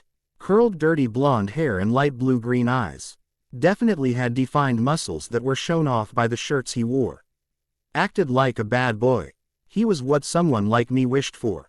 What am I doing? The least I could do is first break up with Tyler. This was a little unfair to him too. I am supposed to be loyal to him, being in a relationship with him, but I am not. And that was not fair to either Tyler or Klaus. I decided right then that the first thing I would do in the morning would be breaking up with Tyler. At least I could be honest to him. Sighing, I closed my eyes, somewhat happy with my decision. The next morning, I found myself knocking on Tyler's door. "We need to talk," I said as soon as he opened his door. He looked confused. "Yeah, sure. Come on in." I took a deep breath and entered. He shut the door behind him, locking it, and gestured to the couch in his room. I sat down and took one of his hands in both of mine. "Tyler, you know I love you. But lately, T's been more like the type of love that is found between good friends, maybe siblings. I am so sorry, but this is not working out anymore. You're amazing, but I just don't feel the same way anymore." He was silent for a few minutes. And I became worried. What if he lashed out? Would we still be able to be friends? Would this ruin everything? He blew out a breath and said, "This is because of Klaus, isn't it? You are in love with him now." I think I am. But even if I'm not, I haven't been in love with you for some time now. I love you, but only as a friend. I am hoping that we could still be friends," I rambled. Caroline, listen to me. Honestly, I knew this was going to happen either way. It's okay. Calm down. I may need some time, but I think we can still work on being friends. Just don't expect me to be all lovey-dovey with the others. He hadn't even completely finished when I wrapped my arms around him. "Thank you so much, Tyler, for understanding. I really do hope you find someone who you're happy with. I will give you as much time as you need. Just thank you." With that, I was feeling much lighter. Now for the conversation with the Salvatores. CPOV. Brea fed a sigh of relief after I left Tyler's. I was admittedly nervous about what Stefan had to say. Even Damon. I knocked on the Salvatore's boarding house door. Stefan opened the door. "Come on in, Care." I walked to the lounge and looked around for Damon. "Looking for me, Barbie?" "Damon. I should have known that nicknaming would come back soon." "Oh, shut up. Do you want to know about Klaus or not?"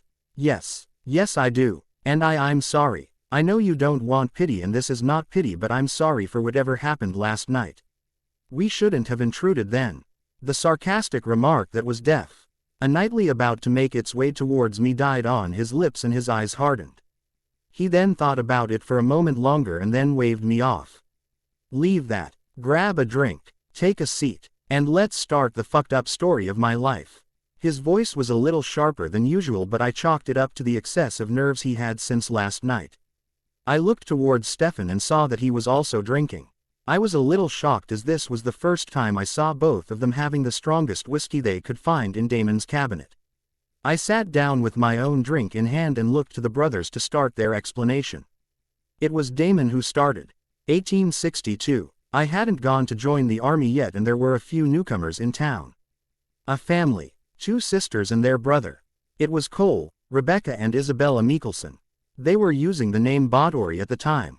I met Isabella first. I was in another fight with our father and I had gone to cool off near a stream. That was where I disappeared to sometimes now too. That was the place I first met her. Damon looked to be lost in the memory. She was an exquisite beauty. She was just sitting on a rock when I called out to her. When she turned around, I was faced with the most beautiful, bright brown eyes that looked as though they were chocolate pools, set in a heart-shaped face, surrounded by luscious brown hair that appeared red in the light filtering through the trees. A lovesick smile appeared on his face. We became as thick as thieves. She was my best friend and I loved her with everything I had. I soon met Cole and Rebecca, who were really protective of her. But it does make sense. She was the supposed baby of the family. We all got along really well and I was just about to confess my feelings. He was cut off by a snort from Stefan. "You want to add something, Stephanie? Yes. Yes I do, Damon. You see, Caroline, my brother was completely in love with Izzy and everyone could see it except her. He always had the sick look he was sporting just now while talking to her or about her.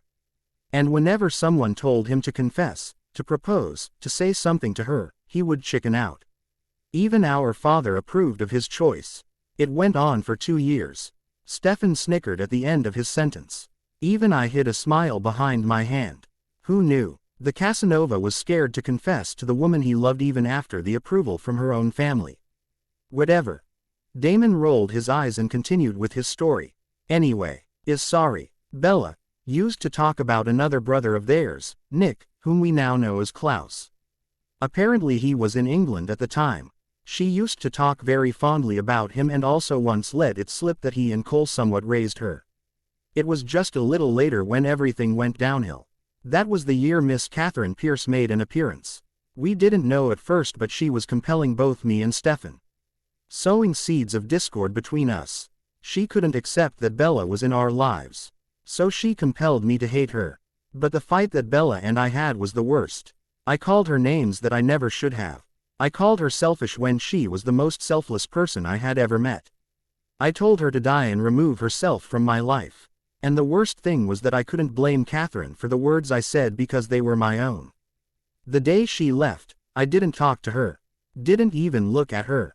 I saw her heartbroken expression. But I didn't do anything. I didn't even try to stop her. When I first turned, I tried to find Isa and tell her how sorry I was. Beg for her forgiveness. Tell her how much I needed her. I didn't want to see her walk away from me. Ever. It killed me to think that I was the one who walked away after insulting her so horribly. By the end of his story, we were all in tears. Though Stefan did look very angry. How could you do that to her, Damon? Do you even realize how heartbroken she really was? She loved you, Damon. I think she still does. I hope you have a very good explanation for her. And Klaus. And Cole, Rebecca, and every other family member she has. Stefan exploded. Damon just hung his head and let Stefan say whatever he wanted. I wasn't sure what to do then. Damon did look very remorseful.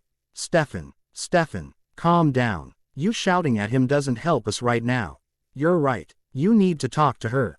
Alone. He directed the last part to Damon and stormed out of the house. I will. Damon whispered, and left the room. Well then, I had not expected this but I'm glad I know what exactly happened. My phone beeped, signaling a text. I saw it was from Bonnie. She asked me to come to the grill at exactly 12. I huffed and said I'd be there. Looking at the time, I saw I had only 15 minutes. Better get going. KPOV Klaus. When I woke up the next morning, I saw my little sister clinging to me like she did as a child. Scared that I would disappear.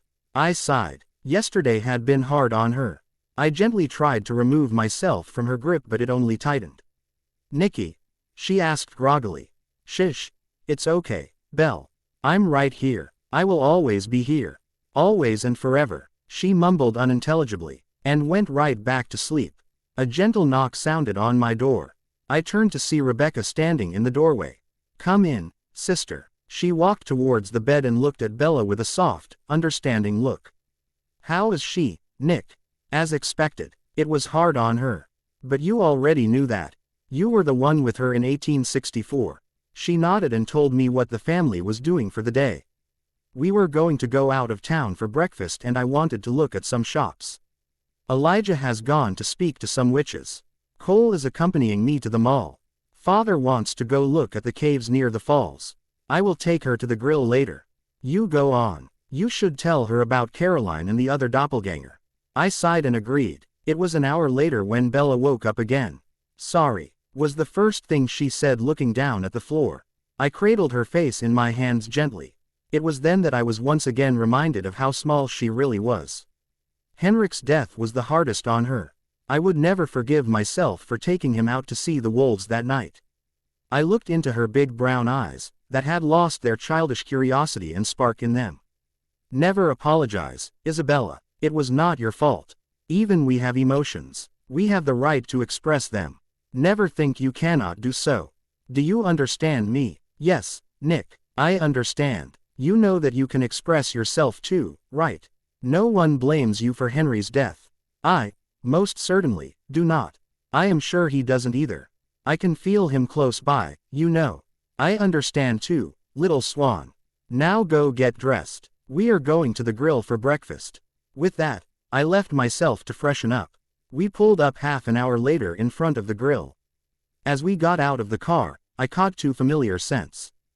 Dear Caroline and the Bennett Witch. I guess Belle would be meeting Caroline sooner than planned, then. CPOV, Caroline. I reached the grill at the scheduled time and met Bonnie inside. Why was it important for me to be here at this time, Bon? I asked her as I slid into the booth in front of her. You'll see, she said cryptically. I huffed and ordered a burger for myself.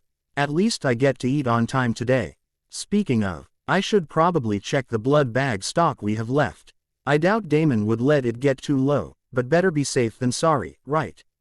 I was happily munching on my fries when the door to the grill opened, bringing a familiar and delicious smell and an unfamiliar but clearly feminine one to my sensitive nose. Now I understand why Bon asked me to come here at this time. I was supposed to meet Klaus and his sister. I just wondered which sister this would be. Would it be Stefan's Rebecca or Damon's Issa? I turned to see it was the latter, judging by the description of the girls I had. She was indeed a beauty. She looked the same age as Bonnie and me, but her eyes told me that she had lived through several lifetimes and had much more experience than us, which also hardened her against the harsh reality of this world. I turned my gaze to Klaus only to find him looking right at me. As our eyes met, I felt myself blush slightly at the intense look Klaus was giving me. Suddenly, he whipped his head to look at his sister, who had probably said something too soft even for my ears to pick up on it. Now, they were making their way towards Bonnie and I couldn't help but feel self-conscious at the look the youngest Mikaelson was giving me. I felt nervous about what she thought of me. Would his family even approve of me? I took several deep breaths to calm myself down. It certainly wouldn't do me much good to freak out right now. I could do that later, when I was in the safety of my comforter and a ton of ice cream. They were at our table now. Klaus made the introductions for us. Belle. This is Caroline Forbes and Iana's descendant, Bonnie Bennett. Bonnie, Caroline, this is my youngest sister, Isabella Mikaelson. She prefers to be called Bella. I held my breath for what Isabella was about to say to me. Probably say that I could not call her Bella, or something of the sort. Instead, I was surprised when she held out her hand for us to shake. It is a pleasure to meet the descendant of Iana. She was a dear friend of the family and was our mother's mentor. It is a pleasure to meet you, Caroline. I see that Nicky and you fancy each other. Perhaps you will be the one to knock some sense into him. Please feel free to call me Bella, as Nick said. If not, I have several other names you can use, she said with a big smile. She was so beautiful, and I am not too ashamed to admit that if I were not already mesmerized by Klaus, I would have definitely fallen for Bella. I shook her hand enthusiastically, giving a smile of my own. It's really good to meet you, Izzy. Can I call you Izzy? I've heard so much about you. You can call me Care. Most of them do. Yes, Care. You can call me Izzy. How have you heard of me though? About that. I was turned by Damon Salvatore. His brother and I go to school together and are friends now. I should really put a filter in my brain. And should definitely think before speaking. Back in Forks, the Cullens were still in a bit of shock that Bella was a vampire. She had a family full of vampires, the traditional kind, and the first ones at that. Only Jasper knew beforehand, as they had met when he was in Maria's army. He had told Alice, but he had been confused when she tried to get Bella to stay with them along with Edward. It wasn't until he felt deceit and smugness coming from Edward that he realized that Edward had more than one powers. He could not only read minds of people but also influence thoughts. He hid his thoughts from Edward and sent a wave of lust to throw him off. He motioned to Alice to hide her thoughts and follow him away from the Cullen house. Why did we come here, Jazzy? Did you know that Edward has more than one power? He can read thoughts and influence them. Did you wonder why you acted the way you did with Bella when I had already told you about her and her family? I don't know why that happened. She sounded amazing when you first told me about her. Now that I think about it, I had already seen her brother come to Forks and take her away. I knew it was about to happen and I wanted to tell her to always stay in touch as we would still be sisters. I would never replace her other sister, but she would just get me as an extra one. She turned around from where she was pacing a hole in the forest floor and looked towards him. Jazz, why would he do this? Why would he claim to love her and then treat her like some pet? He hugged her tightly, as if to calm both of them down. I don't really know Allie. But we should be careful around him. We need to get Rose and Em out of there and go warn Bella. I know where she will be right now. He smiled faintly. But what about her family, Jasper? And what about Carlisle and Esme? Her family will not do anything to us if we are under Issa's protection. She is the baby of that family, but she is the only one who holds power over them. And Carlisle will forever take Edward's side. He was his first companion in this world, and Esme will always dote only on him because he was her first son. Alice agreed with Jasper and the two took off towards Ithaca, where they agreed to meet with Emmett and Rosalie. Alice shot off a quick text to the family saying that her and Jasper wanted to spend some time together alone. She also sent a message to Rosalie to get away from the family and hide her thoughts from Edward. Meet us in our house in Ithaca. Everything will be explained there. Meanwhile, Edward was getting restless. He had overheard Isabella's sister talking to her brother about getting Isabel together with someone called Damon Salvatore. He couldn't let that happen. Bella was his, only his. No one could take her away from him. And what was all that nonsense about being original vampires? She was just an ordinary human who should have been thankful to be with him. There was no way she was a vampire. He would have known. He was an actual vampire, unlike the fake show they did. Carlisle was not as unaware as he thought, apparently, as he said, Edward, son, listen to me. Is it not better for Bella to go? You can find a better partner for yourself. It is best to leave it alone, son. Esme nodded alongside her mate. Do not ever say that. Edward spit out through gritted teeth. I will get my Bella back. Just you watch me. You do not control me. I am the most powerful creature there is. Hang on, my Bella. I am coming to get you. I will save you from those monsters. You are mine, only mine. 3 days later, Cullen House, Ithaca, New York, third-person POV. Why did you bring us here? Rose, calm down. I don't want to fight with you, but this was important. Have you ever felt that your thoughts were not your own? Anytime around Edward, there was silence following the question, which Alice had expected as both Emmett and Rosalie thought over her question. Finally, Emmett responded, yeah, there were a few times that we felt so. There was this one time when I ran across a good-smelling human and I was thinking about snapping his neck and draining him dry. Maybe even torture him first. But thankfully, my Rosie snapped me out of it. I never did understand where the hot came from because I generally don't think like that. Not even when I came across my singer. Rosalie rubbed his arm and told him it wasn't his fault. Why was this necessary, Alice? Alice shared a look with her mate and he nodded. She sighed and clasped her hands together. We have reason to believe that Edward has more than one power. He can not only read minds but also manipulate thought. Which he did to me when Bella wanted to leave with her brothers. I already knew she wasn't human and was definitely not meant to stay with Edward. I had seen her happy with a raven-haired man. Ed to go to Mystic Falls to apologize and warn her about Edward. She cut herself off, and when they looked at her, she seemed to be in trance, having a vision. When she came out of it, she looked horrified. What happened, Alice? What did you see? Talk to me. Jasper said. He's going to team up with Victoria and build a newborn army to destroy the whole city. Just to try and get back at Bella. We need to leave. Now. Wait, Alice. Tell me the description of the man you saw with Bella. He has black hair, blue eyes, and is definitely a vampire. I heard him call someone Stefan. Jasper inhaled sharply. I believe I know who you are talking about. Well, considering he's alive after all these years, let's crash at his place. What's his name? Jazz. Damon Salvatore. Mystic Falls, third-person POV. After spending time with Caroline and Klaus, Bella was left feeling like she just gained a new sister. Of course, it would soon become official if the look both of them gave each other was anything to go by. She knew they had much to talk about, so she excused herself, saying she wanted to roam around the town alone. Wanted to see how much it had changed since she was last there. She ran into Cole and Rebecca on her way to the caves. They had just finished restocking their blood supply in the mansion. She told them to return to the mansion and that she would be there in a bit after she visited the caves. As she left, Rebecca and Cole shared a look. They knew that it was where Henrik had died.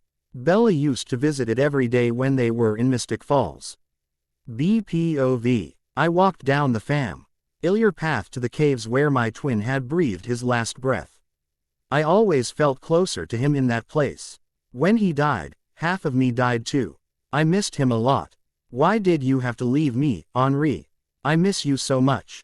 Father misses you. Nick feels guilty every day and I cannot seem to snap him out of it, no matter how hard I try.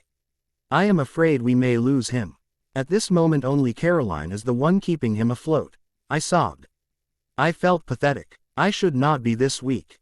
I need to be strong for the rest. Henri should not have to see me like this. I know he's here, always here, but I could not keep my tears at bay. Suddenly there was a light breeze signaling someone moving, and I felt arms encircling me, keeping me from falling to the ground and curling up into a ball. I inhaled the scent of my captor. Damon. I couldn't hold back anymore. I miss him. I miss him so much. I wish he never left. I wish he never died. I wish I was stronger for my family. I wish. Shish. It's okay. It's okay to feel weak at times. It's okay for you to cry. Shish. I felt him kiss my temple and I gave in, wrapping my arms around him and crying. DPOV. It had been a day since I last saw her. I missed her. I remember she used to go to the old caves in Mystic Falls. She took me there once too. At least now I realize how she knew about the caves when even the settlers of the town didn't notice they existed. She lived there. I was walking to the place when I heard a faint sound. Reaching the spot, I saw Issa hugging her middle as if she was trying to hold herself together, preventing herself from falling apart. Even while crying, she looked like the most beautiful angel. It tore me up seeing her like this. When she looked like she was going to fall, I could not hold back anymore. I appeared at her side and took her into my arms, hugging her tightly as if she would disappear. I miss him. I miss him so much. I wish he never left. I wish he never died. I wish I was stronger for my family. I wish. Shish. It's okay. It's okay to feel weak at times. It's okay for you to cry. Shish. I stroked her hair lightly and kissed her temple. I felt her relax in my hold as her arms hesitantly wrapped themselves around my torso. I kept stoking her hair, wishing in vain to be able to relieve some of her pain. It was 10 minutes later that she finally quieted down. She wiped her face and apologized for ruining my shirt. Just as she tried to pull herself away from me, I held her tighter. Issa, please listen to me. I'm sorry. I'm so sorry. You are everything to me. I'm sorry I hurt you. I wish I could take back what I said, but I know it won't work that way. When you left, I couldn't live with myself. I never want to see you walk away from me again. I cannot believe I ever doubted you. You always were with me. My only supporter when even Stefan joined my father. You tried to get me to see the truth. But I'm sorry. Please forgive me. I need you with me. I can't live without you ever again. I love you. I love you. I was completely at her mercy now, on my knees. I was afraid to see her face. The rejection there. I don't think I could bear it if she walked away again. What was I thinking? Right now, couldn't I wait for the plan? Really, Damon, where was your head? Suddenly I felt someone touching my face. I looked up to see Issa with tears in her eyes. Please no, I don't want her to cry anymore. No. That was not what I wanted. Before I could say something and possibly ruin and contradict what I had just said 10 seconds ago, she bent down to my level and hugged me. I forgive you, but I don't trust you, Damon. I'm sorry. It will take some time. How am I to know this won't go south again? What if you see Katerina or even her doppelganger? I don't want to get hurt again. I don't think I'll be able to stop my family again. I do love you very much, but I cannot trust you just yet. I picked her up. You don't have to trust me yet. I will prove it to you. I know I broke your trust badly. I will make up for it in every way possible. Please just give me a chance. I will make it up to you. She blew out a breath. Okay Damon, you have one chance. I kissed her cheek. What? Ching in delight as blood rushed to them. She was beautiful when she blushed. Suddenly my phone vibrated in my pocket, ruining the moment. I sighed and looked at the caller and picked up his call. What do you want, Stefan? I'm in the middle of a very important conversation. Damon. Major Whitlock just arrived at the boarding house. They want to meet you and Izzy's family. Now. With that he hung up on me. Again. I looked at Issa to find her eyes already on me. Let's go. I'll call Nikki and father. Let them know where to meet us. This is important. I nodded and we took off to Casa de Salvatore. Salvatore boarding house, third person POV. It was just a few minutes later when all the members of the original family, the Salvatores and the not exactly Cullens anymore family, were found gathered in the living room of the Salvatore boarding house. When Bella and Damon arrived hand in hand, it was Stefan who saw them first. He was extremely happy that his brother was finally getting his happy ending. Of course, the good mood was ruined as soon as the male members of the original family saw the new development. Niklas and Cole threw a fit and proceeded to stab Damon with the iron pokers. But then, they backed off seeing the look on Bella's face. Elijah and Michael requested to talk to Damon privately. In the safety of the private room, Elijah punched a hole in Damon's chest, gripping and squeezing his heart tightly. This is going to be your only warning, Mr. Salvatore. The next time you ever hurt my daughter, there will be no one who will be able to save you from mine and my son's wrath. Not even Isabella herself. Saying this, Michael looked at Elijah and he nodded in understanding. He twisted his hand, which was still gripping Damon's heart, and said, "My father speaks the truth, Mr. Salvatore. Do not make me regret leaving you alive. You got away with hurting my sister once. You will not get away with it again. No one hurts my family and lives. No one. Is that clear?" Damon coughed. Crystal. Giving his heart the last warning squeeze, Elijah withdrew his hand from inside Damon's chest. With that the two left Damon to compose himself and went back downstairs.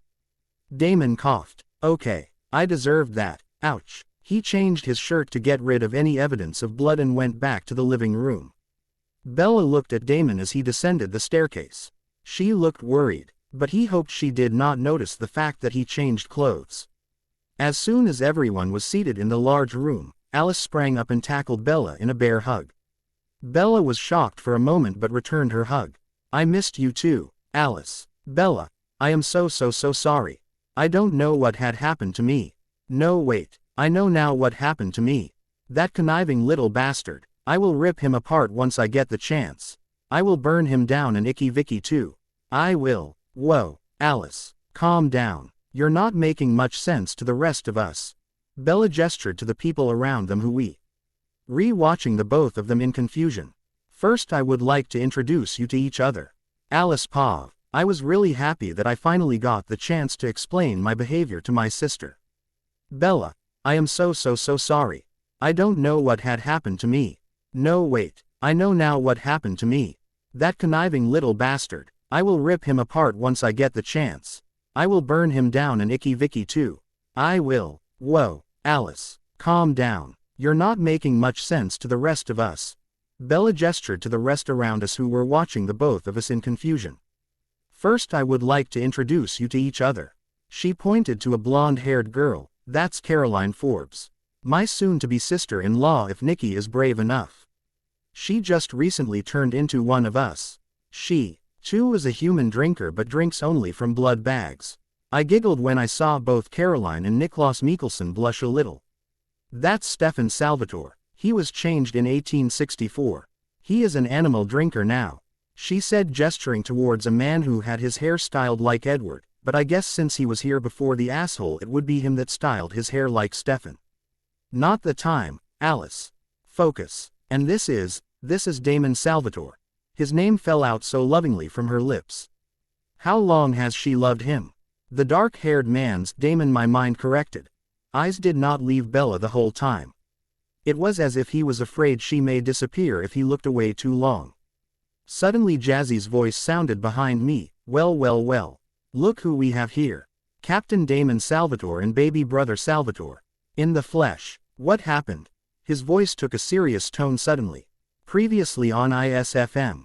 And this is Damon Salvatore. His name fell out so lovingly from her lips. How long has she loved him? The dark-haired man's Damon, my mind corrected.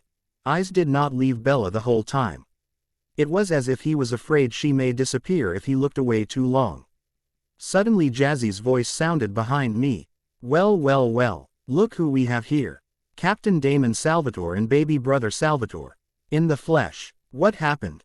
His voice took a serious tone suddenly. Pleasure to see you too, Major. Cut the crap. What did you get yourself into, Captain? And what did you do to my baby sister? Your baby sister, Isabella, or as you call her Isa. Ah, now that's a long story. Well, considering both of us are immortal, I think we have plenty of time. Do not make me ask you again. What happened? With that he released waves of his power. Rage rolling off of him. Okay, I'll tell you. Calm down. Jasper just hummed. What just happened here? I whispered to Bella, who was face-palming.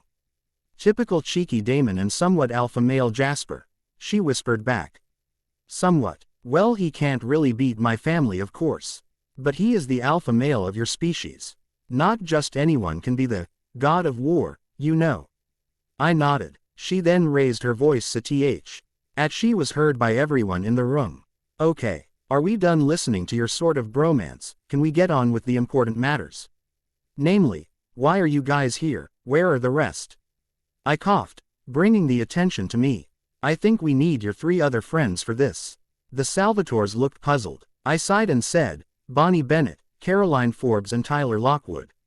Oh right, well, who's calling them? I will, Stefan said, shooting off a quick text. It was just 10 minutes later that everyone needed was present in the living room of the Salvatore boarding house. Bonnie was wary of us, and rightfully so. Caroline and Klaus were sneaking glances at each other. And Tyler was looking at everyone curiously before getting impatient and asking why they were called there and who we were. Bella introduced everyone again, this time including herself, as Tyler didn't know who she was. I clapped my hands excitedly. Bella turned to me and asked, What did you see, Alice? Tyle. Mate is going to come soon and she will help us with our problem. What problem? Oh right. This was one of the reasons we came here. A few days after you left, Edward got a little Rose interrupted me, saying.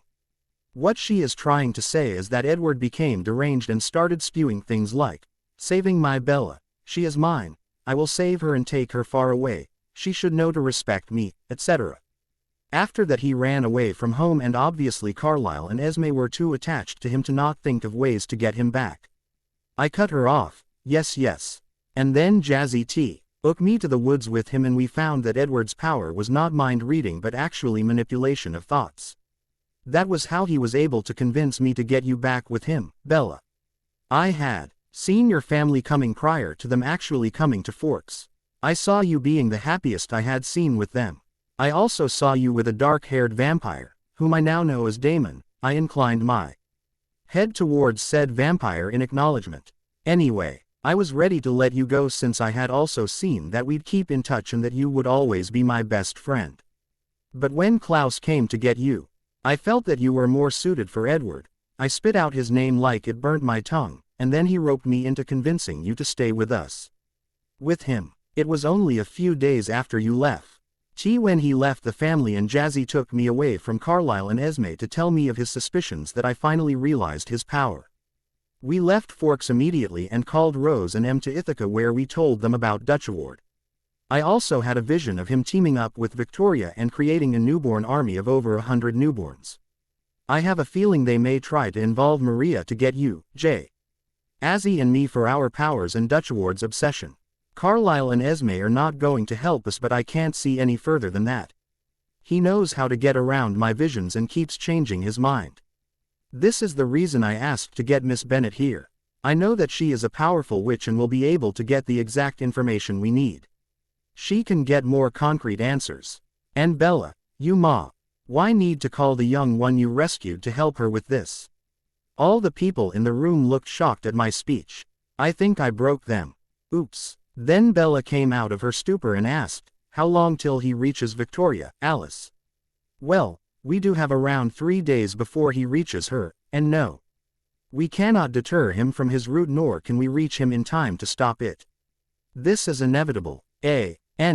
Not to cut through the serious moment, but writing this, Tony's words from Endgame keep repeating themselves in my head, and I'm Iron Man. Snap, damn, that part was sad. Bella blew out a breath. Okay then. Give me a day to get in touch with her. I will need to do it discreetly. Will she be alright, though?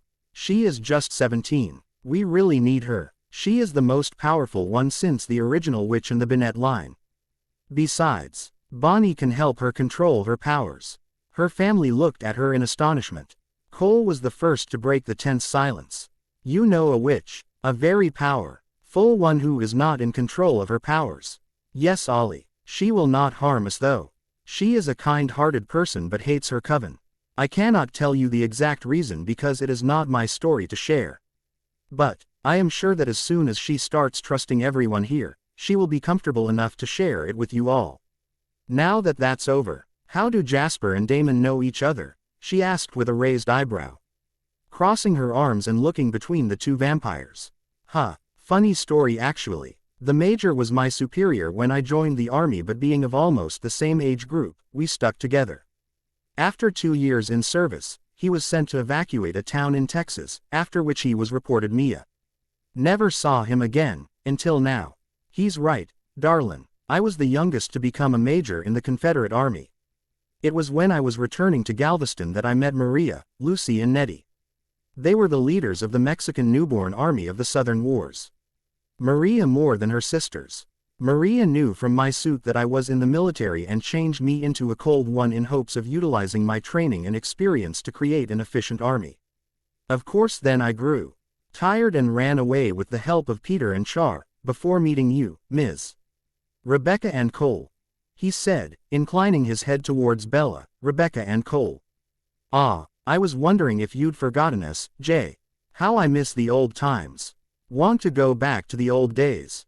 I know for a fact that you lot can ingest alcohol. We've done it together so many times before, mate.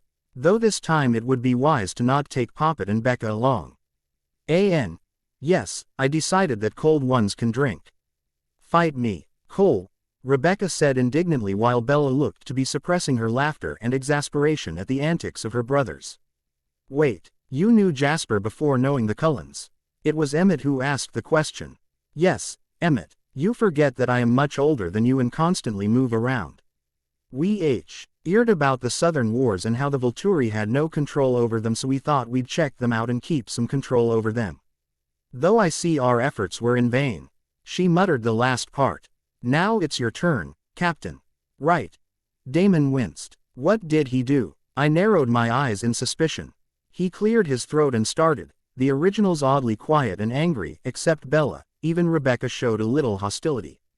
After you were declared missing, I didn't see a point in staying in the army. I left it, went back home. A few months after I came back, we had news of a new family moving to town. It was Issa, Rebecca and Cole. Issa and I were best friends. Rebecca was Stefan's best friend, but he always fancied her. Cole and I were drinking buddies. He paused. Looking at Bella he continued. As if he was trying to get Bella to understand something. Just a few weeks of random meetings, planned meetings and spending time together, I fell in love with her. I knew for sure day when my Giuseppe organized a ball at the mansion and George Lockwood tried to get Issa to go with him to the ball. I was afraid she'd say yes and I would lose her. I remember being so relieved when she rejected him. There were many times I tried to confess my love for her, but every time there was some obstacle preventing me from doing so. Then Catherine came to town. He spit out her name as I had done Dutch awards not long ago. She began compelling both me and my brother to do her betting. By the time Issa figured it out, it was too late and I was already so wrapped up in her that I spent lesser time with the love of my life. Then came the fateful night. He choked, closing his eyes as if in immense pain. Jasper must have felt my curiosity as he sent waves of agony to me and I really said that was what both Bella and Damon were feeling at the moment. Looking at Bella, I saw her eyes filled with unshed tears and she looked to be barely holding them back. I fought with Issa when she tried to get me to see reason. I called her names, insulted my relationship with her, hurt her so much. I'm sorry. I'm so fucking sorry. The last part was directed only to Bella. He was still looking at her, though she now avoided eye contact. I felt for both of them. I looked around the room to assess the mood. Cole and Klaus looked the angriest. Elijah and Michael had emotions wiped off their face, though I could see anger in their eyes. Rebecca, Bonnie and Caroline too had pain in their eyes.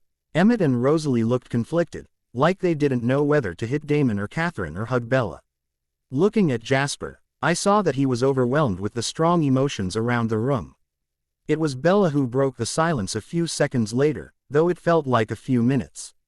DPOV. I UGHT with Issa when she tried to get me to see reason. I called her names, insulted my relationship with her. Hurt her so much. I'm sorry. I'm so fucking sorry. I could feel her pain. I could feel her family's anger, their disappointment. How did I mess this up so bad? I wanted to explain to her how much she meant to me. My somewhat salvation came with the words that left her mouth. Can I talk to him? Alone. I saw her brothers about to protest from the corner of my eyes, but the girls dragged them out. Michael gave me a warning look and left. We were alone. I blew out a breath. Speak, Damon. I don't know when you will get another chance to do so again. And so I did. Looking at the ground, I spilled everything that had been in my heart since 145 years of not seeing her. I fancied you the moment I saw you at the creek. I never looked at a woman before, but there was something about you that I never wanted to let you out of my sight. When we started getting closer, I knew I liked you more than just a friend. You were not any friend, Issa, you were my best friend. In ways Stefan was not, and you remember how close we were before Catherine. I knew I loved you the night George asked you to the ball. I was afraid that if you went with him, I would end up losing you. It was the greatest fear of my life to lose you. I tried to confess. God, did I try to confess. Stefan would always end up laughing at me at the end of the day when I was unable to tell you. I tried to tell you when we met at the creek, but that day there was the panther sighting and we had to get away. I tried so many times, and each time, something inconsequential would stop me from doing it. Then came Catherine. I was still trying to tell you, but I made the mistake of telling Catherine my plans and she decided she could not let you have me.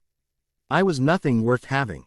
It was always you. I think what spurred her on is the fact that I never stopped talking about you. You were always on my mind. Then slowly, she started compelling me to make me distance myself from you. The day you left, I didn't even remember half of it until after I was turned. I spent the whole day locked up in my room, pissed at myself for not looking at you one last time. But the next day, it was as if nothing even happened. Then came the rounding up of vampires, and after I tried to get Catherine away, I was shot along with Stefan by Giuseppe. We later got to know that she had been slipping her blood in our drinks, turning us into vampires. Though for this I am grateful, as it helped me see you again. Try and form a relationship again, if you let me. When I came here, it was because I heard that there was another doppelganger here and that Stefan was dating her. Her name is Elena Gilbert. She was friends with Caroline, Bonnie, and Tyler before she started showing her true colors. I admit that at first she was different from Catherine, and I swear, I pretended to be in love with her just to annoy Stefan, though I think he knew that it was just a show. Anyway, she was sweet and I thought I could count her as a friend of mine, but she proved that she is just like Catherine. Playing two brothers against each other. She Ked very jealous yesterday when I was talking about you to Stefan. I swear I never had feelings for her despite what many think. My heart belongs to you. Always has. Always will. When I saw you at the grill, I was so insanely jealous of Klaus that he was close to you in ways I wasn't anymore. I cannot express how truly sorry I am due to what I said to you. I saw the pain in your eyes and I ignored it. I knew I was wrong and still ignored it. I love you, Issa. If you will have me, give me one more chance, then I will prove to you that you can trust me again. That I will never break your heart again. Please, I will give you all the time you need. Just please, forgive me. I finally looked up to see silent tears streaming down her face. The pain in her beautiful chocolate eyes and the conflict. Emotions made me want to wrap my arms around her. And I did. I hugged her to myself fiercely, with an intention of never letting go. A silent promise. I felt her arms wrap around me, hesitant at first. Saint, but then she became more confident and hugged me back with the same ferocity. I knew this meant that she had forgiven me for now, and I leaned down to kiss her forehead. We were content to stay like this for quite some time. After a few moments, she pulled away, smiling a bit. I still need to call my witch. Can she stay with you though? My house is a bit full at the moment and she is not used to so many people being around. I may need to travel a bit to get her here. I'll come with you. I don't want to stay away from you for too long right now. She laughed a bit and agreed. Then stepped out to make the call, leaving me to call back the original family and the Scooby Gang. BPOV. I hugged Damon tightly, as if my life depended on it. On him. And it did in many ways. I had forgiven him. I know it would still take me time to completely trust him again, but it would all be worth it in the end. I knew we would be all right now. I pulled away after some time. I still had to call her. I still need to call my witch. Can she stay with you though? My house is a bit full at the moment and she is not used to so many people being around. I may need to travel a bit to get her here. I'll come with you. I don't want to stay away from you for too long right now. I laughed lightly at his response and agreed. I didn't want to be away from him either. It had been too long. I stepped out to make the call. I was still hesitant to bring her into this. She was just a child. Only 17, but she had gone through so much. Her own coven tried to kill her. I can't even believe how betrayed she must have felt. Blowing out a breath, I dialed the number. The phone was answered just after the second ring, meaning she already saw what was about to happen and had waited for me to call her. Hello Bella. I knew you would call. I finished packing earlier. You will need to come in 4 days' time. They will be busy then. It will be the perfect opportunity to get out of this city then. Be careful, both of you. Do not let anyone else come or they will know. I can't wait to see you again. She rambled quickly and I bit back a laugh. Only her. Hello Davina. I cannot wait to see you either. We'll be there then. And the phone clicked shut. Pav Davina. I was in my room in the attic of a church, painting my vision when suddenly, I was hit with a vision of Bella and a dark-haired man who seemed familiar. I still need to call my witch. Can she stay with you though? My house is a bit full at the moment and she is not used to so many people being around. I may need to travel a bit to get her here. I'll come with you. I don't want to stay away from you for too long right now. Bella agreed and stepped out. I saw the date was tomorrow and the time was around 3 p.m. Mystic Falls, supernatural hotspot. Sounds fun. Let's get packing then. She'll have to be here soon. The coven has some ritual on the day she will have to come. They are going to be busy with it and won't pay much attention to my whereabouts. I was so excited to see Bella again. She was like an elder sister to me. I missed her dearly. It had been a year since I last saw her. Okay Davina, time to get some work done. APOV Alice. I hummed when I saw that the call to Davina had been made. Guess it's time to bring the pack. As far as I knew there were maybe 10 wolves who had phased till now. It was Sam Yulee, Jared Cameron, Paul Lahote, Embry Call, Jacob Black, Quill Atira, Seth and Leah Clearwater, Brady Fuller and Colin Littlezia. Jacob was still not mature enough to be the alpha, so Sam had taken up the role. I called Sam in front of Jazz, Rose, M. The originals, Care, as Caroline asked me to call her, Bonnie and Tyler, after explaining who they were and their role as human protectors. He picked up on the third ring. Hello. Hey, Sam. This is Alice Cullen. We need your help. With what? As far as my knowledge go, you vampires are pretty indestructible. With that I lodged into the explanation of Uche Ward and Victoria's plan and Bella being in danger, as well as the people in Mystic Falls due to the amount of newborns in her army. Where do you need us? Mystic Falls, Virginia. Don't worry about the tickets. I already bought them for you. You have agreed to help us and this was the least I could do. I will be sending them to you in a moment's time. Your flight is the day after and you'll arrive here that evening, so pack up. All right, we'll see you then. Goodbye. Bye. The phone clicked shut. Now just to wait. I hummed. Sam Pav. I cut the call with the bloodsucker and turned around to face my pack. I phased outside my house with Emily at the door watching us, and gave a signal to all the wolves to phase. When everyone was linked, I replayed my conversation with the Cullen Leech. Jacob was the first to react. As expected, Bella's in danger. But she's an original. My dad told me about her after she left. Apparently, she had helped our tribe before the Cullens moved to town. I owe her my life as she saved my great-grandmother when she was pregnant with my grandmother, and she kept in contact after that, helping us when we needed it. I didn't realize Billy knew what she was. All the wolves echoed my shock. Answering my thoughts, Jake said that she had asked Billy to keep her secret as she kept ours.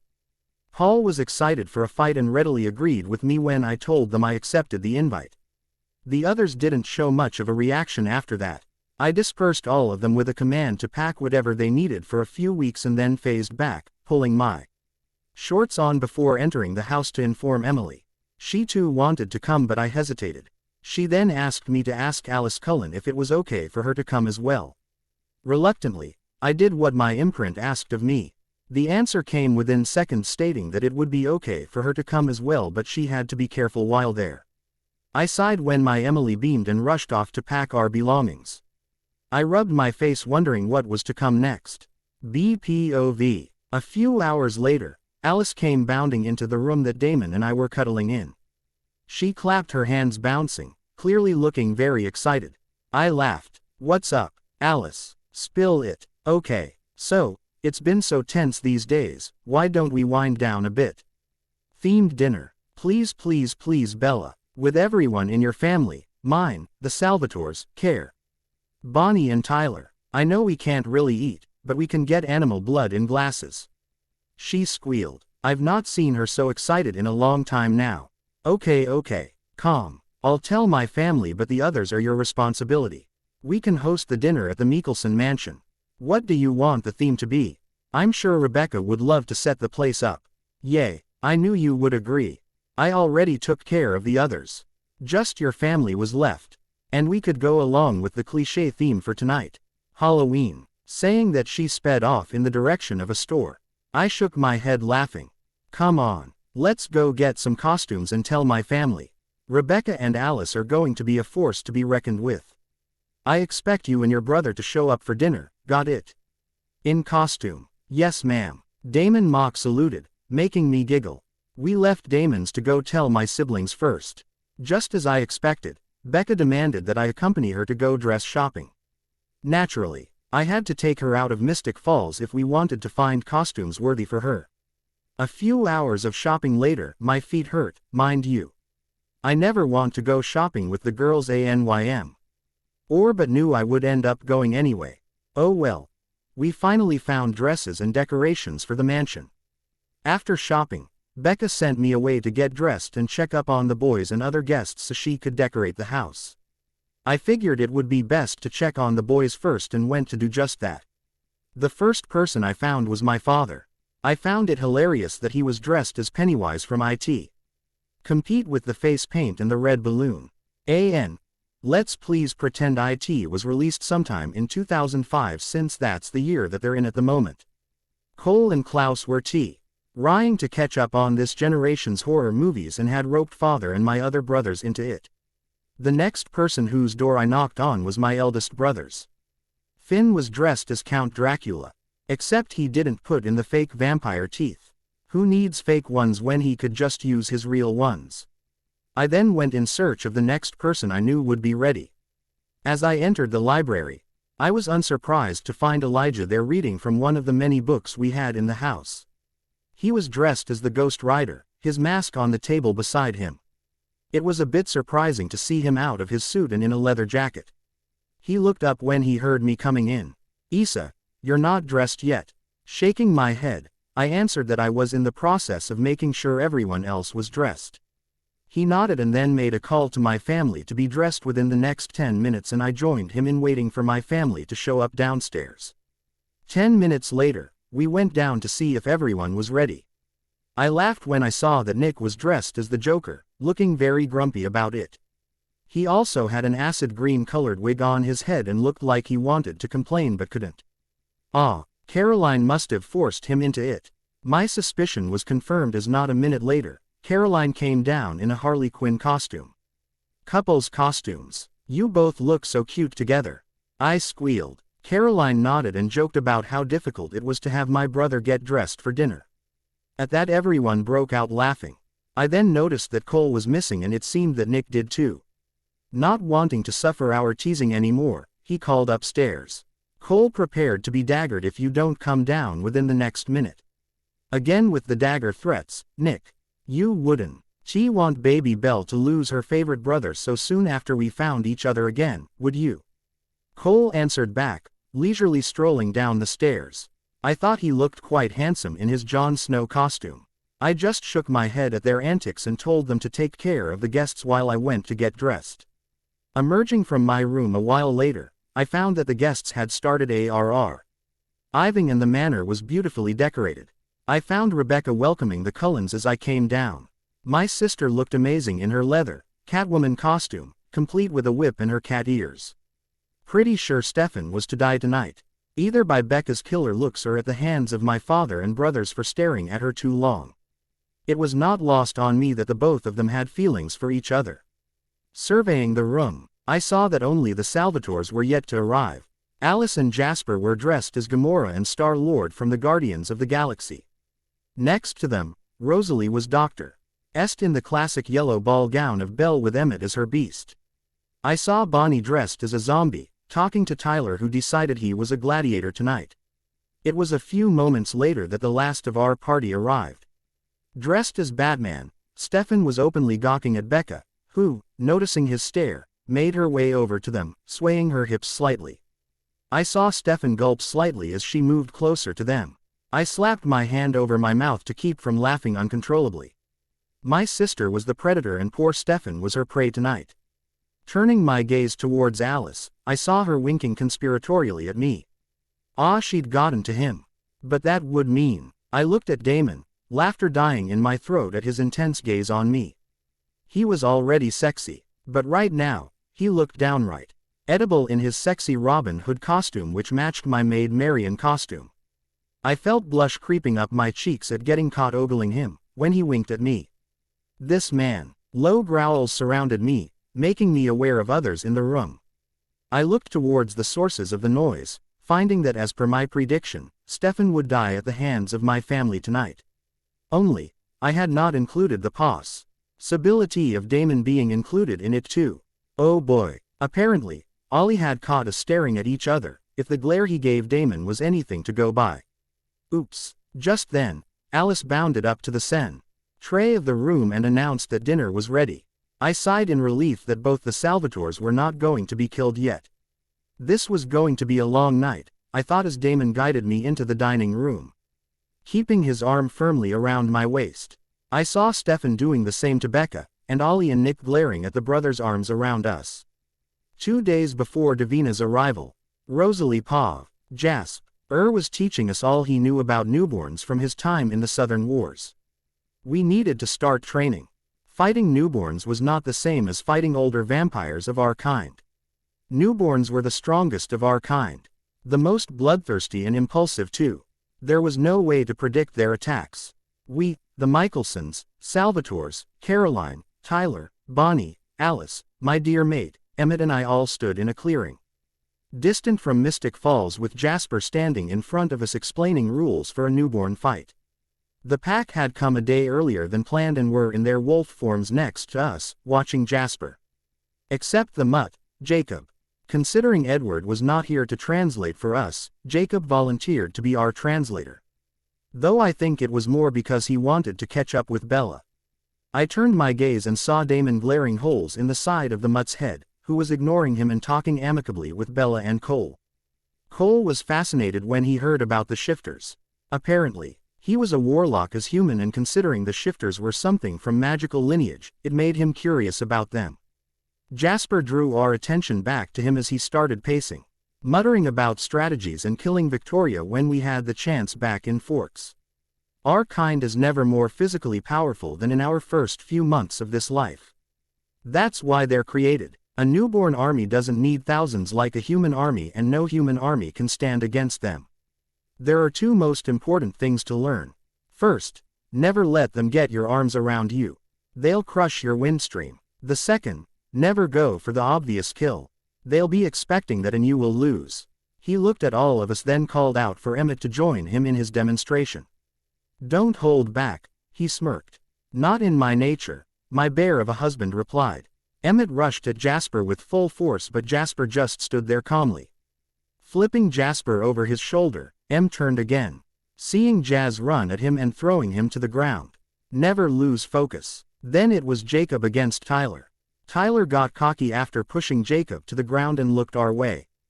Jacob, taking this as an opening, threw Tyler to the ground and held his hand over his throat.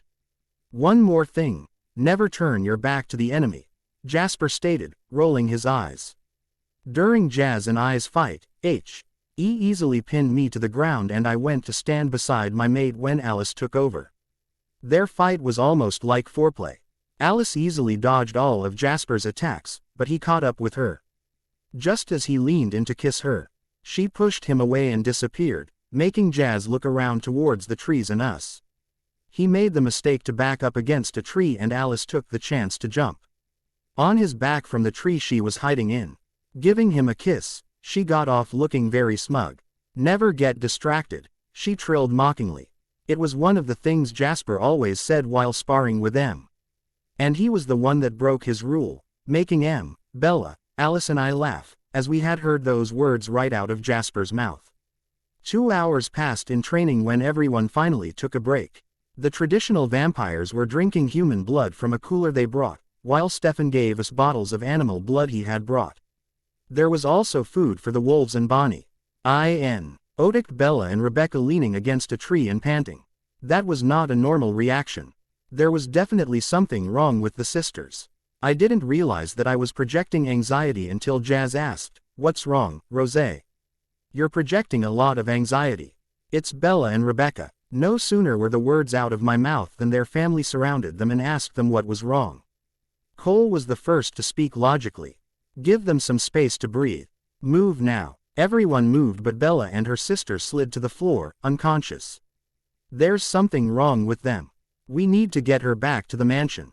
With that Cole, carrying Bella and Klaus carrying Rebecca took off, leaving the rest of us to follow. The sisters were placed in Bella's room. Both of them were Clutc, hung near their hearts and had a pained expression on their faces. Cole looked very disturbed but Klaus looked concerned and confused. Like the rest of us, he didn't know what was happening. Damon and Stefan were kneeling beside their loved ones and holding their hands. Suddenly, we heard Cole mutter, "How did this happen? This shouldn't be happening." Klaus looked like he was going to explode but Kale interrupted him before he could say anything. He too looked enraged but was a bit more calm about it.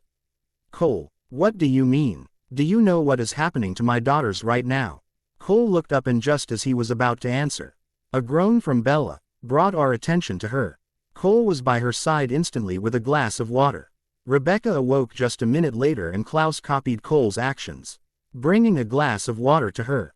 "Belle, when was the last time you took your potion?"